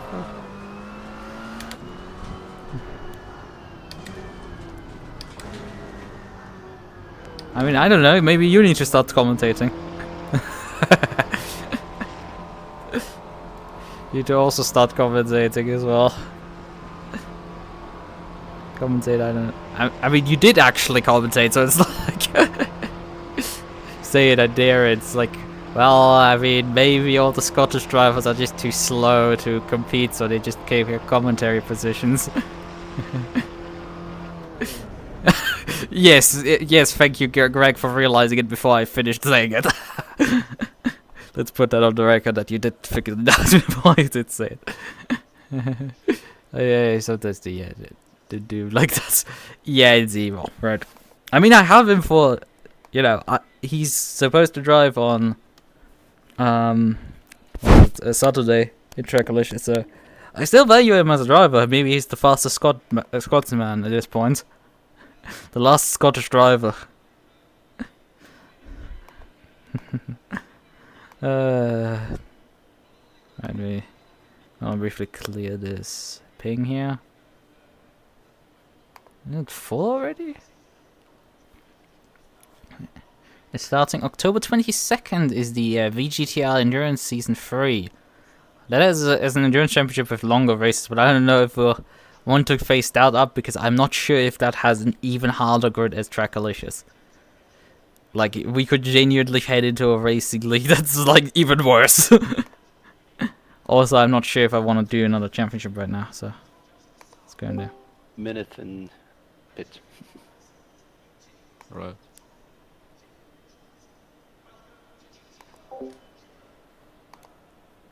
Green line, give it all you got. Yeah. Wolfgang Kuhn took me out 2 times. Yeah, he was the guy that crashed with Alex Hertz, I think it was. And then he leaves the race. And then ran into, I think it was Lichten, the yellow GT4 McLaren. Yeah. And in the bench, because you go up. You mean the two Lambos that tried passing on the front stretch, and despite me basically disappearing into the pit exit, they still figured out hitting me. Yeah, yeah. How much damage did you get from this? 13 seconds. 13, yeah. And I got lucky as all hell there. Like, that could have been way worse. I got like 40 seconds. If I passed by 1 second later, I was connected by like both of them, and it was over for me. The best thing is, while Lamborghini, the first time it hit me on the bend, on the hills, uphill. If you go to S's, then it comes a bend and then it goes uphill. Yeah.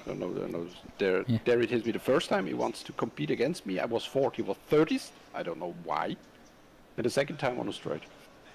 Yeah. Then the car was destroyed. I have over 30 seconds of damage. Yeah, I did say them colliding. I mean, I've had to dodge shit tonight. I had. Oh, if I was on track in person, I will pull it out of the car. Hey guys, I got to go. It's like get race and see you the next time. Oh, okay. Yep. See you next time. Okay. See you next time. Bye bye.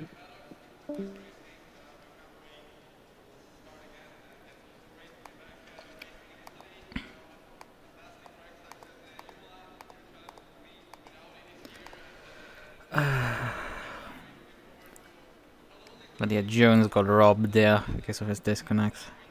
He was leading, and it just... I was closing him in, but like, fortunately he disconnected before I could get the move in. Is that what happened? Like I saw it was fourth, and then like I don't think I passed anyone in the pits, and just yeah, Jones got a disconnect. Oh yeah. I thought my internet cut out because he suddenly disappeared and he was the only car around me, and then like, then a Merc a few seconds later came up to pass me. I'm like, yeah, I think he's done for. Yeah. Just like my position went from fourth to third, and I was like, okay, thanks. Yeah.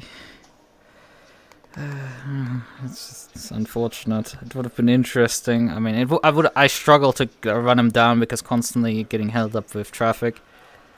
It's like, yeah. I mean, I got run off at Villeneuve because two GT3s wanted to fight behind me side by side, and one of them dived me into the corner, and so I had to take a shortcut through the gravel trap, and that cost me already. I for sure finished with a bit more than 13 seconds worth of damage. I didn't check how much it was at the end. You get only 13. I mean, I got away with brushing the wall with 13. I'm happy, and the car was still fast somehow. Yeah, good catch up. I honestly, I've got cooking. I've got no clue how much damage I finished with, but I had a large punt in the rear within the last like 3 minutes of the race. So I expect it was probably a significant amount. I didn't even finish on the podium. I just can see that there's not 6 people waiting for an interview, and I want to talk to Mac. So I'm just going for the outside chance that will pull me in anyway. I guess I could pull the official broadcast up as well. I mean, in all fairness, I could just jump in if I wanted to. I'm a commentator. So I've got the perks, Mod abuse. I'll let him drag me in. I'll let him drag me in. Yeah, that was mental. That was my first ever multi-class race. Oh, this is a mental one for that one. Yeah, man. With how narrow the track was, it was just like... It's not the track, just the drivers here tonight were something. And like every time I thought I was going to have a breather from being lapped by ridiculously quick GT3s, there was just another one. Like every time one went past, another one appeared in my rear view mirror. I was like, can it just stop, please?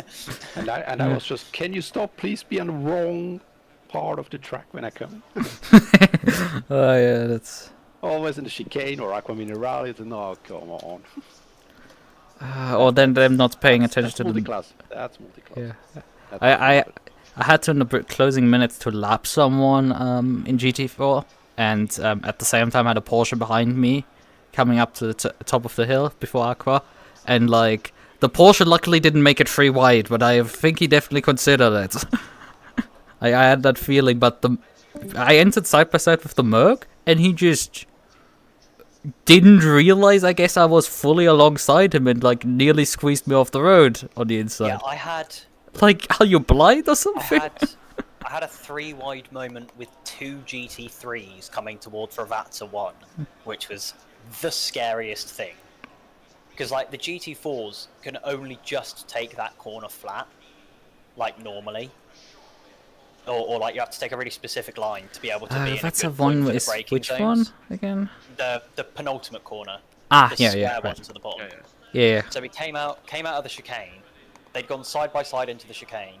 Both got the run on me on the exit, and I was just like, I tried to hit my indicators to tell them which way I was going to go, and then they split either side of me before I could do it, and I was just holding on to my wheel for dear life, because in my head I was just like, I'm going to die. This is it. Like, yeah, when you approach that corner side by side with a GT3, you just bail. It's just like, nope, you have that one. I'm not willing to die so young. Yeah, there was a couple of points with GT3 cars where I was just like, I can tell that this guy's going to send it, so I just let him have it. It's not worth. Yeah. It's not worth being. Yeah, and that's the secret while I was on the racing line, you know, like, it's your job to overtake me safely. Because at the end of the day, if he punts me, then I've lost however much time. Yeah. So it's just easier to get out of the way. Yeah, that's the secret to to multiclass. You just, how can I survive? How can There were some points where I felt like coming down the main straight, like, there was a few points where I was battling with other GT4s, and as I got lapped, I would pull into the GT3 slipstream as soon as physically possible. And there was a couple of times that I reckon I was maybe a few millimeters away from being in the contact box of the GT3s. That's how quickly I was cutting in. Yeah, that's a bit too much risk. the slipstream that the GT3s give you compared to the GT4s is mental. What car were you driving? I was driving the Aston GT4. Ah, okay. Yeah, and the comparison, I did a comparison just like in my head whilst I was driving, and I did a lap with no traffic in front of me, no slipstream at all, and I was maxing out at, I think, like 237 into turn 1, and then I had the next lap I had a similar exit, but a GT3 came past me, and I was doing 244 into turn 1 just from the GT3 slipstream. Yeah, I mean, I'm driving the McLaren, so I'm way fast into turn 1. Bro, Yeah, the McLaren McLaren's so quick in a straight line. Yeah, it is. Ridiculously fast. Like, I had times where I was in front of you and I was like, coming at the last corner, I think I had a good exit, and then I just see you zoom past. It's like, Yeah, okay, man. like, cheers. It was so depressing. There was a guy, actually, I think it might have been you, Lichten. Is that how you say your name? Lichten? Yeah, Lichten? yeah, whatever. Okay. And you had a really bad exit out of the final corner, and I set it up on purpose to have a really good exit. And it was like I was a 10th behind you coming out of the final corner, and by turn 1, I'd sat in your slipstream the whole way. You were 5/10 ahead of me. Yes, McLaren can actually drive away in the straight line. Dude, out of a slipstream. Like, I'm so far in your slipstream that you've essentially got another engine in your car, and you're still pulling away from me. It was so frustrating to see. On the other hand, we take about a few football fields to stop the car. Yeah, absolutely. Because that was the problem, is that I almost hit you going into the penultimate corner. I was like, oh god!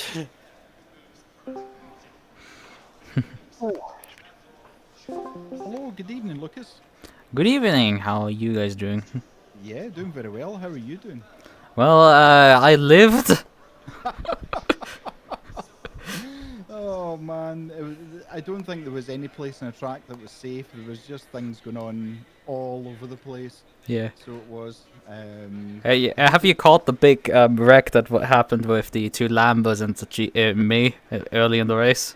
Have you guys caught that? Yes, we actually just saw that as a highlight there. So it was just all over the place. I genuinely couldn't keep up with everything that was going on the track. I would have needed like 6 pairs of eyes, 4 pairs of hands, and how do you feel the race went from your point of view? Chaotic. I mean, I did come in here like, yeah, maybe we can fight here for top 5, and then like qualifying, it's like it's really tight for pole, but like, yeah, this is looking pretty good. So I can perhaps put a pole position, not pole, but like fight for like a podium and stuff. And then come the race, and it's like, yeah, I have decent pace here. We're fighting up there, and it's like I even took the lead, and then just the Lambos came. I saw them in my mirror. It was like, oh shit. I saw that, how like this is coming, and I moved as far as I could right, and they still somehow hit me. I don't quite know if they hit each other with it or they came into me. I got so lucky that I just walked for 13 seconds away from that. That most of the momentum was just lost with me flying sideways on the track, and then with some relatively minor contact in the wall. Like, such an impact can just nose you into a wall and just game over, but, like, I got really lucky there, and the damage didn't do too much. The car was still really fast. That's just luck. Jones had done the right decision there, and I think pitted on that specific lap. And he got lucky, but I'm just so unlucky that he got disconnected. It would have been really nice to run him down. I was running him down. Traffic in between came in my way, and I lost time again. But like it would have been tight for me to close in. I would have probably fallen like a second short, maybe. I don't know. It was fluctuating how much I gained. Like I could at least gain half a second a lap on him, I think. So this was looking. Yeah, that would have been a battle to watch. So it was. How did the McLaren feel tonight? Really good. I've driven it a few times on the circuit before. It's very solid, fast. Yeah. Did you have much time to practice before the race tonight? Well, I had actually. I thought the race would be yesterday, so I had like set up everything. It was like it's 20:30. It's like, where is everyone? Why is everyone? It's like 3 people on the practice. So what is going on? Yeah, it's like. In like 10 minutes into my own stream, I'm like, wait a second, the race is tomorrow. So I turned a few practice laps, but I had the setup already from previous races I ran here with the car, so I just drove a few laps. Said, okay, it's Aqua is Aqua, and Tosa is Tosa. You're fine. I did some, I did then some more practice for a race. For race. For race this weekend, and then just came in here, came in to do to the briefing, then did joined the official server for the practice run there. Did just a handful of laps in qualifying, and then that's that. Yeah. Are you looking forward to Suzuka next week? Kind of. I really like Suzuka, but I also really like Imola, so I really like the flow of this track. But like I recently raced at Suzuka with this car, so I didn't quite like it there. It was driving like on ice, so I don't quite know. Right, okay. I had a really tough race there with a Mercedes driver, so the Mercedes is historically relatively good on IVGTC tracks, so that's interesting. But I mean, of the fast guys tonight, none is out driving Mercedes, so I don't know. I just have to contend with the usual Alpine, a really fast Ginetta driver. He's in Jones. It's so unfortunate that he got dropped down, but like, it's gonna be interesting how he does at Suzuka, considering the long straights there as well. Absolutely, and that's the thing about GT4s. All the cars are suited to certain things, whether it's cornering or out and out speed, or so it does mix everything up. So each track is uniquely different. So, but yeah, I mean, good race tonight. I hope to see you next week and see how you get on. Yeah, and I hope it's a bit less chaotic, because I have to check my heart rate afterwards, but like I'm pretty sure it wasn't particularly low throughout the entire thing. Yeah, I think there's a few people need to kind of learn mistakes from this one, and a couple of people I would have said who were experienced that were doing things you wouldn't expect them to do. So, yeah, I mean, the GT3 qualifying, P2 to P16 in 1 second, like that does a lot already, because everybody's fighting everyone at that point, and it's a lot of fast guys fighting each other, so that spices stuff up, right? Absolutely. Okay, Lucas, well, take care, enjoy the rest of your evening, yep, and we'll thank you. see you next week. Bye bye. Bye bye. I bet. I was like, oh my god, this guy, I was like, oh my god, this Ferrari's just sent it up the inside into Toaster, and then I was like, oh my god, it's Owen! I sent it on one person by mistake. That was it. Loom, you need to stay in there to do the interview. Yeah. Kick me out. Okay. Did he? Well, I do into saying Scottish comment. What is a Scottish comment? Like, what could I even have picked for that? Where am I supposed to be? Whatever. It's. Yeah, this was. I could have even made a joke about the cute and funny, but like I didn't. I forgot that part. we were just the yellow McLaren. We weren't the cute and funny McLaren, so. I missed out on that one. God damn it. But yeah, this was a hard-fought race, honestly. So.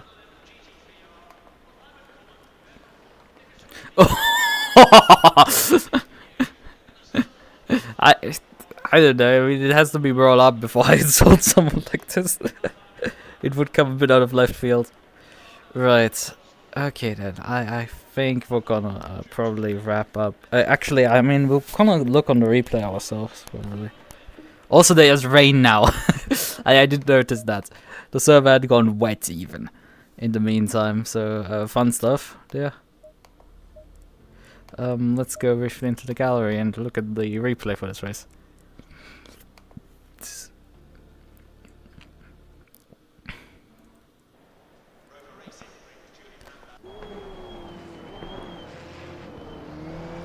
Yeah. Also, by the way, does anybody know what what I've written onto the rear wing? Because I had my fun with what I wrote onto the rear wing. Oh yeah, I just removed my overlay. The problem is I don't think I can lift my view up at all. Yeah, I can't look the other way because it would be neat if I could look this way onto the rear wing, but I guess we're not doing that. Let me bring my thing back.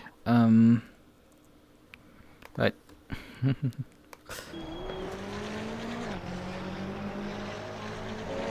But yeah, here Potter already just... Okay, I actually had a car with, although at the end there he even brushed me briefly. Like when I backed out there before the corner, it's like... Yeah, there's just a slight brush from him. It's like, was that necessarily? But yeah, right, we want to probably check mainly on the big wreck. Was this prior or after this lap? Yeah, this was here. Okay, I'm already past the... God, this livery is perfect. He wanted to touch... Yeah, yes, touch starvation is quite a big thing with...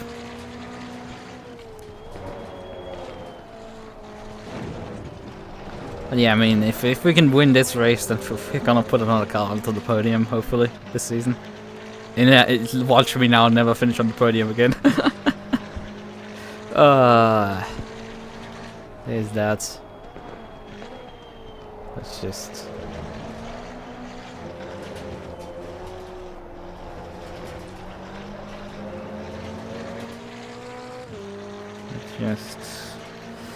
So here's the front stretch now. Let's watch here's Kuhn. What actually happens here? So Kuhn leverages his way by him, but like normal. How does the other one, does Hertz get so much momentum here? Let's just watch this again. Hertz? Yeah, he runs outside. Because Kuhn is side by side on entry, but Hertz is only side by side in mid corner. That's how he can carry more momentum and obviously then slipstream on me and him. And Kuhn is pressing him into here. And Hertz is like, no fucking way, I'm gonna take room here. And yeah, Kuhn and Hertz collided before they hit me. That's what happened. Yeah, that's what happened here. So I'm as much as I can get out of freaking dodge. Kuhn was trying to pressure him into backing out due to me. And it's like, Hertz is like, no bitch, there's enough room for 3 cars here. And then like Kuhn just doesn't run all the way to the side, he just drives into him. And then just, due to the rebound, due to loss of control, bounces back into me.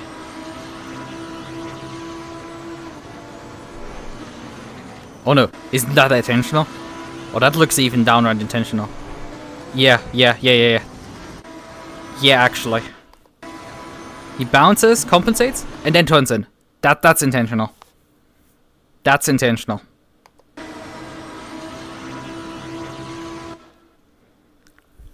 Yeah, I feel like that there's a good case to be made, because I need to slow it down, even though slow down doesn't make it accurate, but like, he gets hit here, has to countersteer obviously, compensates his car straight, and then turns aggressively right. That is way more than he has to countersteer. He has already stabilized the car at this point, and then goes really in there. That was clearly, in my opinion, intentional. There's a clear intention to be made. Countersteers, and then that is an intentional steer in. Oh, that's not good. He did actually finish the race compared to the others. Hits the wall twice there, and then continues on. And just keeps chicken. Jesus. So let's watch on board how Rosenfield got through there.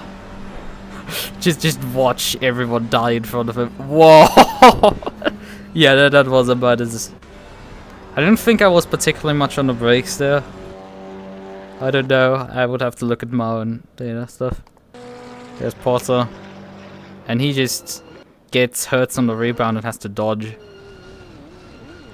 Actually, he avoided hitting the wall. That's interesting.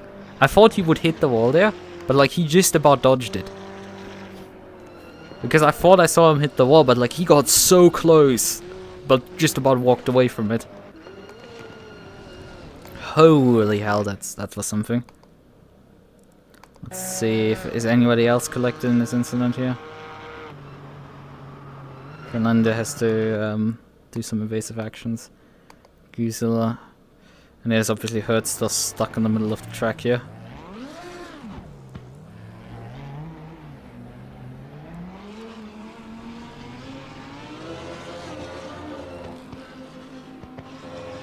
Who did not pit, I think, actually, for, immediately as a result from the damage. I mean, he similarly to me only impacted the wall a bit lighter then. Because he lost a lot of momentum going sideways like this. Actually, I think both of us are on the brake, because... Yeah, here, brakes. Oh, he's off the brakes there. Yikes, that's unsavory then. That's failure to lock brakes. I don't know if it's a rule here, but like... Damn, it might as well be. I don't know if I'm holding the brakes there. He turned into him, damn. Yeah. Oh yeah, I'm full on brakes.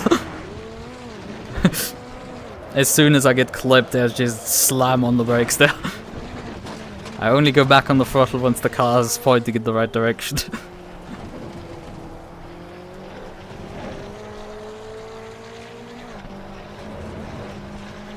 Holy hell, that's something.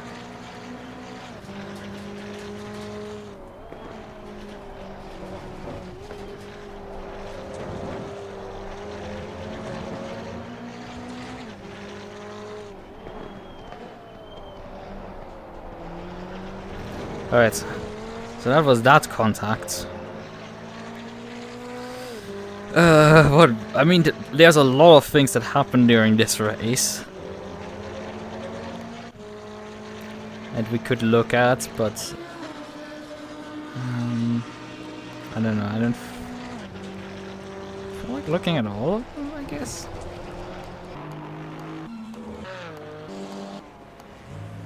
Well, Kuhn, yeah, Kuhn's towed the car, I think, after the incident. Because he was obviously ahead of us, and then driving through the grass before us damage to recover the car. Oh yeah, that suspension is... not even his steering wheel is doing much, and the car's definitely not towing right. Okay, he can steer still, but like not much. I think Asa's car still was more toast than his. And he decides at this point to tow, that's why he lost a lot of time there. But I'm not even sure that the... How long did he spend here in the pit lane? Because he towed at about here, so 14 minutes 59. And then he rolled out of the pits at 23 minutes. I'm not sure you tow that long on this track. For this distance. I'm not too sure. Maybe? He did drive a few more laps before you called quit completely. I mean, oh yeah, the 555 actually got disqualified. Right, I do remember that actually popping up. Oh yeah, he gets disqualified here. I think they genuinely figured out that he did intentionally wreck him there. Because you see him just drive straight on and just... Because the start-finish line is back there, so if he had been disqualified because of, you know, not serving a penalty, he would have been disqualified all the way down here. But he did get disqualified all the way over there. So I'm pretty sure the stewards made a decision to disqualify him. They came probably to the same conclusion that I did. That he intentionally caused that accident. That is very interesting. Hats off, they actually... Because that was hard to spot in all honesty. And there's a lot of cases where I can definitely understand to just let that slide. Because it's not 100% clear if he's just counter steering there still or if it's an actual intent. But in my opinion, that's an intent, but like that's always then opinion and not so easy to decide.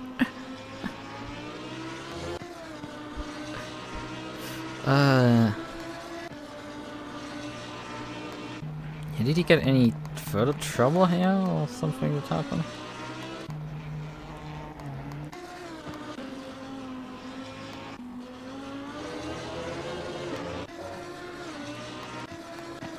It'd be just interesting to see if he got into some more trouble here. I think there's just nobody close by right now.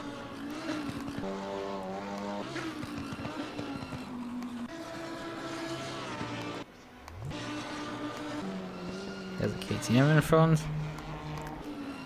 And there's no one behind him really. So he's just out on his own at this point. Was the KTM cleanly? I think he didn't do anything further outside of that. So he comes by Rosenfeld. Fields?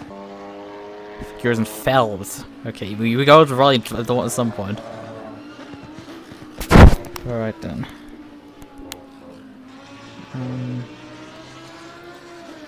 Let's just exit this club.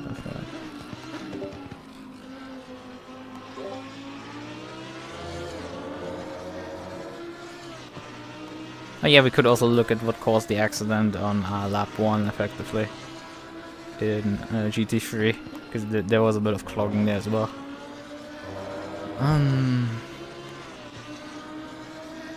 They keep running through highlights there. On the official stream, they're still live there as well. That's highly interesting. They're not running out of highlights, it seems. Okay, he has some GT4s ahead here. That's Gazoo and Fernando. Gazoo's letting Fernando go, well, that's interesting. Or at least it looks like it. And then Kuhn is coming up to them. Fernando dips a wheel, but okay, Kuhn completely misses the corner like an idiot. Who joins? It's nothing else wrong. Oh, he's coming up to lap me then. I see.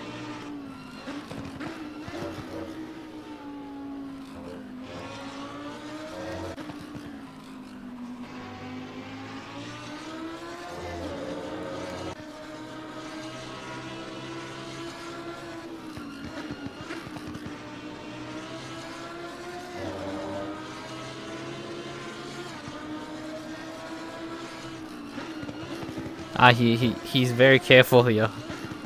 So I've reached out. Yeah, I'm not happy with him just not committing to the corner and passing me properly. Instead of driving slowly through it.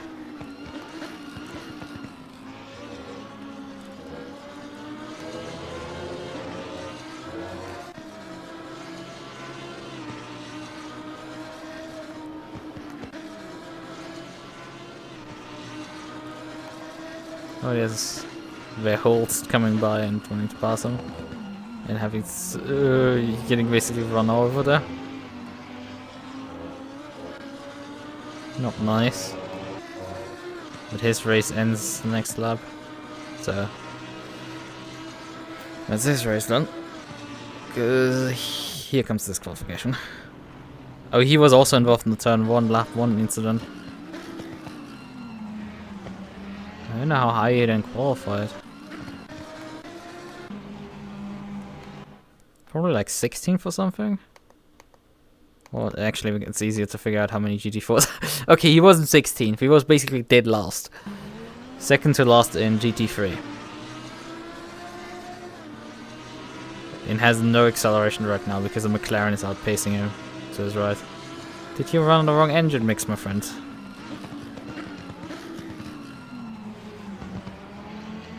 I wonder he was careful when passing me. Right, okay. He didn't cause that accident, he actually got punted into it. Someone hit him from behind. Is that Porter that hits him? Yeah, Porter gets caught out. Right. And that's how he had a dent in the back of his car. I got lucky not in chaos here. So how is the Porsche center around? Because everything is fine up until this point in turn 1.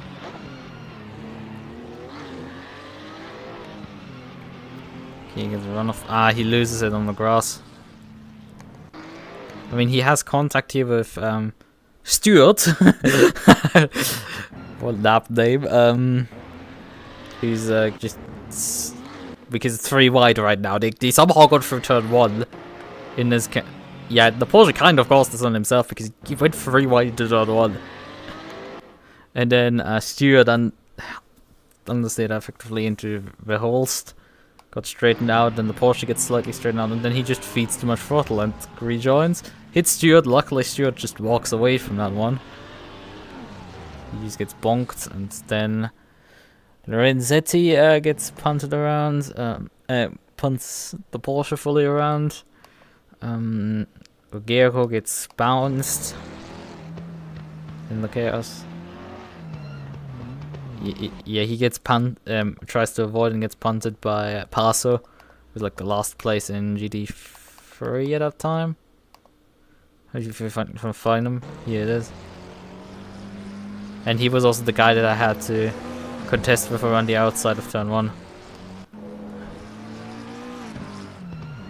He tried to avoid it, but like there was just nothing he could do.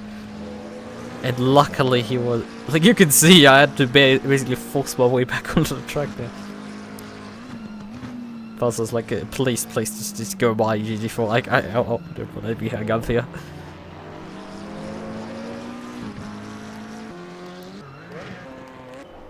So.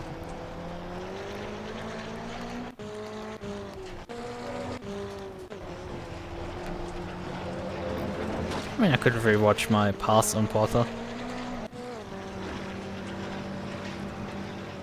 I think it is here when I pass him. Oh, is it? Yeah, that was it.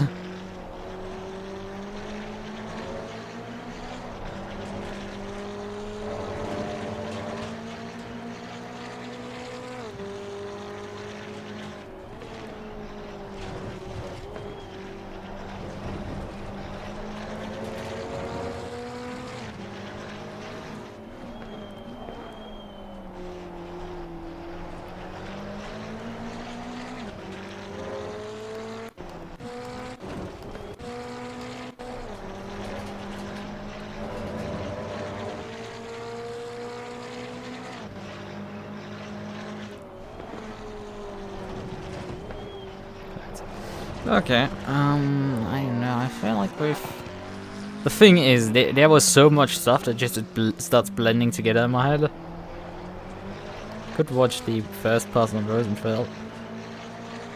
It comes up at the end of this lap.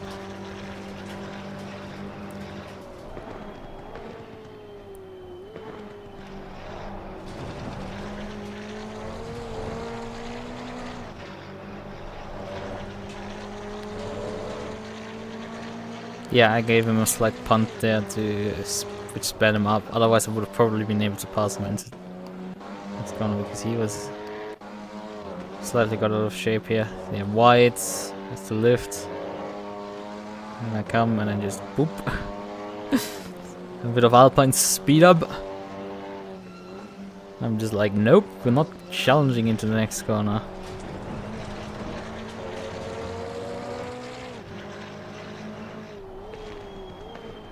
Passing here into the fun, into this hairpin here.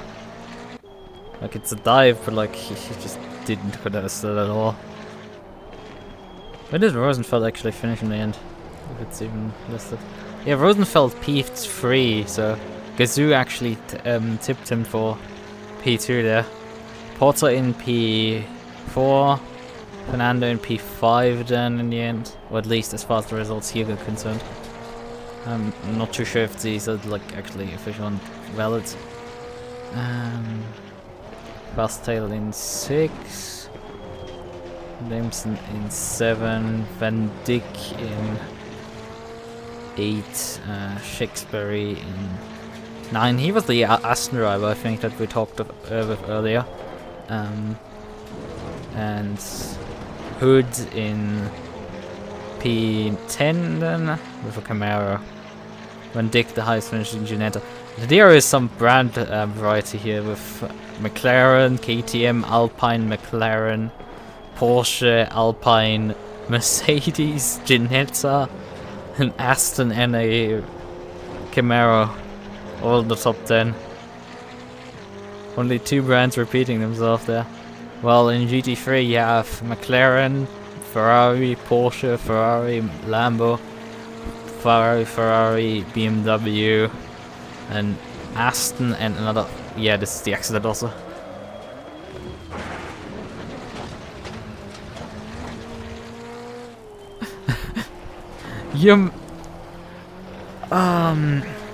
Does Hammer ++ work for Gmod?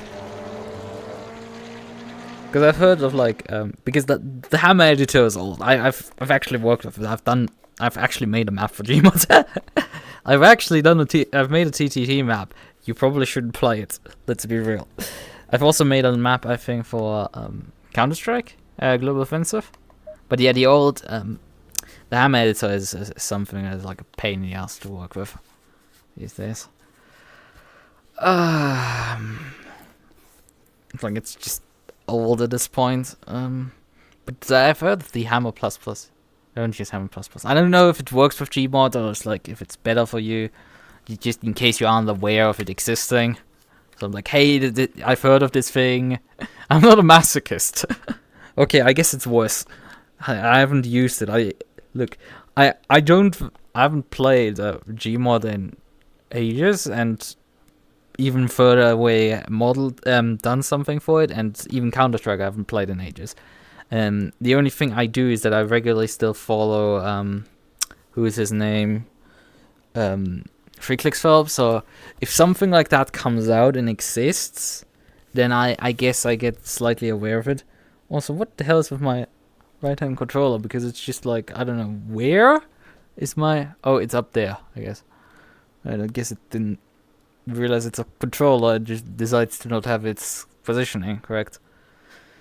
But yeah, I haven't touched Hammer in ages, frankly, and it's like... I've used Blender. I don't know if I'm more of a masochist then. Because, you know, it's Blender. Although, I mean... Let's be real, Blender isn't like actually that bad, but like the problem is it's like using Vim. It's like using Vim for text editor. Like it's good, but like also like Christ, just doing basic shit with it is, if you aren't I don't remember if they ported Hammer to Gmod or not. Yeah, that's the thing. Like, I know of it existing. I don't know how, if it works with the current software ecosystem and everything. So I'm just like, do we wanna? I can't. But yeah, I don't know what are you making in terms of a map for Gmod. I mean, Gmod is sort of still kind of alive, funnily enough. Well, not so funnily enough. It's like, it still doesn't, it requires a toaster as the minimum requirements that can run x86. It has to be an x86 toaster, but like, otherwise you're fine. So it is still very popular, and there's like this, because I follow, what is his name? MRB? Or something, who's done, he infamously animated, what was Didn't Source filmmaker. He makes Toho with guns animations regularly, but he's also like made stuff on like straight up. I'm remaking an old CSS map, extended edition. So you take down the invisible walls and build areas that didn't exist in the original map but would in real life. So you can like explore it a bit, I guess. And play like different game modes, like TTT probably better on it. I don't know if it should be a TTT map in the end. Like that's the thing I play whenever I think of Gmod, like I've ever played. Like I never got like this deep into Gmod. I just, if I played something, I played some TTT back in the day. So yeah, I played Among Us before it was cool, okay? I also played Battle Royales before it was cool because I played them in Minecraft. Deal with it. Homicide game mode. Okay. But yeah, I was like, I think it's Outrun or something? Is the Mirror's Edge-like experience that I've seen a bit of, but like there's also apparently some drama with the creator that it's a paid mod and he like copyright strikes you in case he thinks you're using a cracked version. Christ, there's some people who have lost the plot, I guess. But yeah, I guess whatever. Like, it's his mod, and if he thinks people are stealing it, then it should be his right to like claim it, I guess.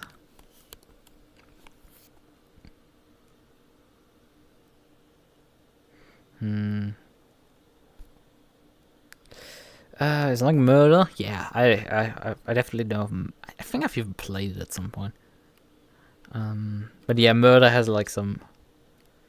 It's Murder only better and more realistic. I don't know what realistic in that context means. Murder back in the day was you have one murderer and he like insta kills people with his knife. And you have one detective that like has the gun. It comes with a gun, and then obviously normal people can pick up the gun as well, but you have only one shot and it takes like I think half an hour to reload and some shit. So people can't like just shoot randomly people. Which sort of... Also, I think you die if you shoot someone who's an innocent. Don't remember, it's... I don't quite remember, but it's just... It is a thing. But yeah, it has some, like... gameplay dynamics issues and games sometimes turning into Simon Says and stuff. It gets a little bit boring. I don't know. But I mean, the old are still new. Some gameplay concepts don't die away, so why stop playing Gmod? I had someone back when I first streamed Half-Life Alyx who was like, hey, would you play Gmod? And it's like, maybe, I don't know. I mean, I don't find enough time to really play Half-Life Alyx regularly, so that's something. So I think I have it even installed, but I haven't touched it. I think there exists a VR mod for it, but like it's... I don't know if I want to do that. I don't really have anything to play with it, so it's like, yeah, I have it installed. But if I had to play something.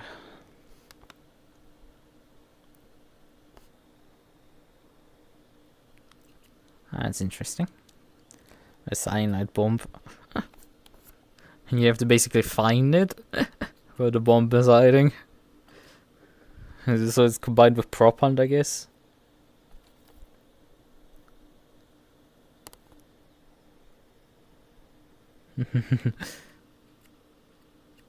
So you're playing prop hunt as well simultaneously.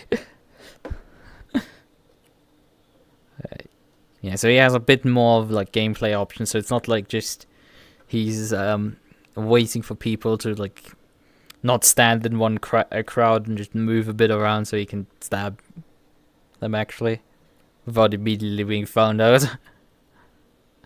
That's him in the round basically being ended before it started.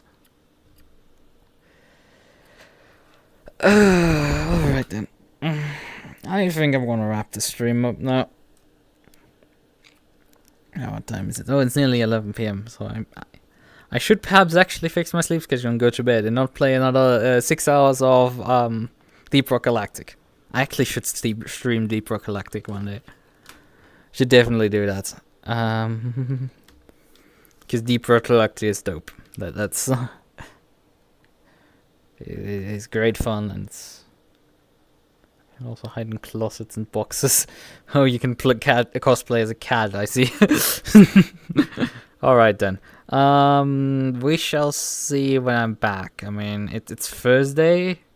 Tomorrow is is Friday, and then we have Saturday for and we have Saturday for the Saturday when the endurance race happens, although I'm not sure I'm gonna stream it because I'm not home till late in the race. So I don't know if I'm gonna find time. Jordan might stream it. If we're actually running, Jordan might stream it, and maybe Asa might stream it. So you might need to look for those guys. I've linked them in the past stream, but I mean nobody looks into descriptions, and nobody looks especially into another video to find the script to find a link. God damn it! I mean I might tweet something if it happens. But then nobody follows me on Twitter either. So whatever. We're gonna definitely be back next week for the next round at Suzuka, as mentioned. Let's hope the car doesn't drive like the first stint at what is the community called again? Pan Am. First stint there was just awful. But yeah, we were gonna be back Thursday next week. Maybe I do some more streams in between with like another coding stream, because I definitely want to look at how the new SimHub version does for my leaderboard and stuff. So the leaderboard plugin gets an update, and maybe I start actually opening a pull request for the KL leaderboard plugin that I use a fork of, because the leaderboard plugin I use, well, this direction actually. The leaderboard plugin I use has a it's just is done with the KL leaderboard plugin, which only supports ACC out of the box, but I've modded it so it can use the SimHub data to do other games as well. So the interest would be to increase the support to make that official so it can actually support other games. He has it in like one of his issues to do this, but like he's not started anything towards it, so I don't know. We'll just say, look, how do you like this implementation? How does it look merging these things? Because you don't need to develop a leaderboard plugin off scratch. You can just use someone else's ideas. And he's done a really good basis, honestly, for this. And yeah, there's some good stuff there. And then I also want to finally start work on the getting advanced scorings and Boomtech support working, so I can actually export Motec files and even Motec files of my opponents. That will be game breaking stuff once I get that working.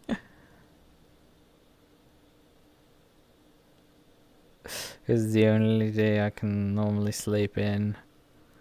Yeah, and I don't know if I will pull the stream. As I said, I'm like unlikely to stream The race starts 17:30 my time. It's now 11. Around this, like the race ends about on Saturday, obviously about midnight my time. And if I'm gonna drive any stints, I'm gonna drive stints right around this time that we're ending the stream now. So that's gonna be a thing for that day. But I'm not sure if I'm streaming because I don't know when I'm gonna be in and stuff. It's if I'm even driving, if the cars even run. All of these things are kind of up in the air, and we have to sort these things out still. So I should probably end my stream and get to sorting these things out as well. Right. Okay then. I will see what I will do next week. But definitely Thursday we will be back. Good night. Bye bye.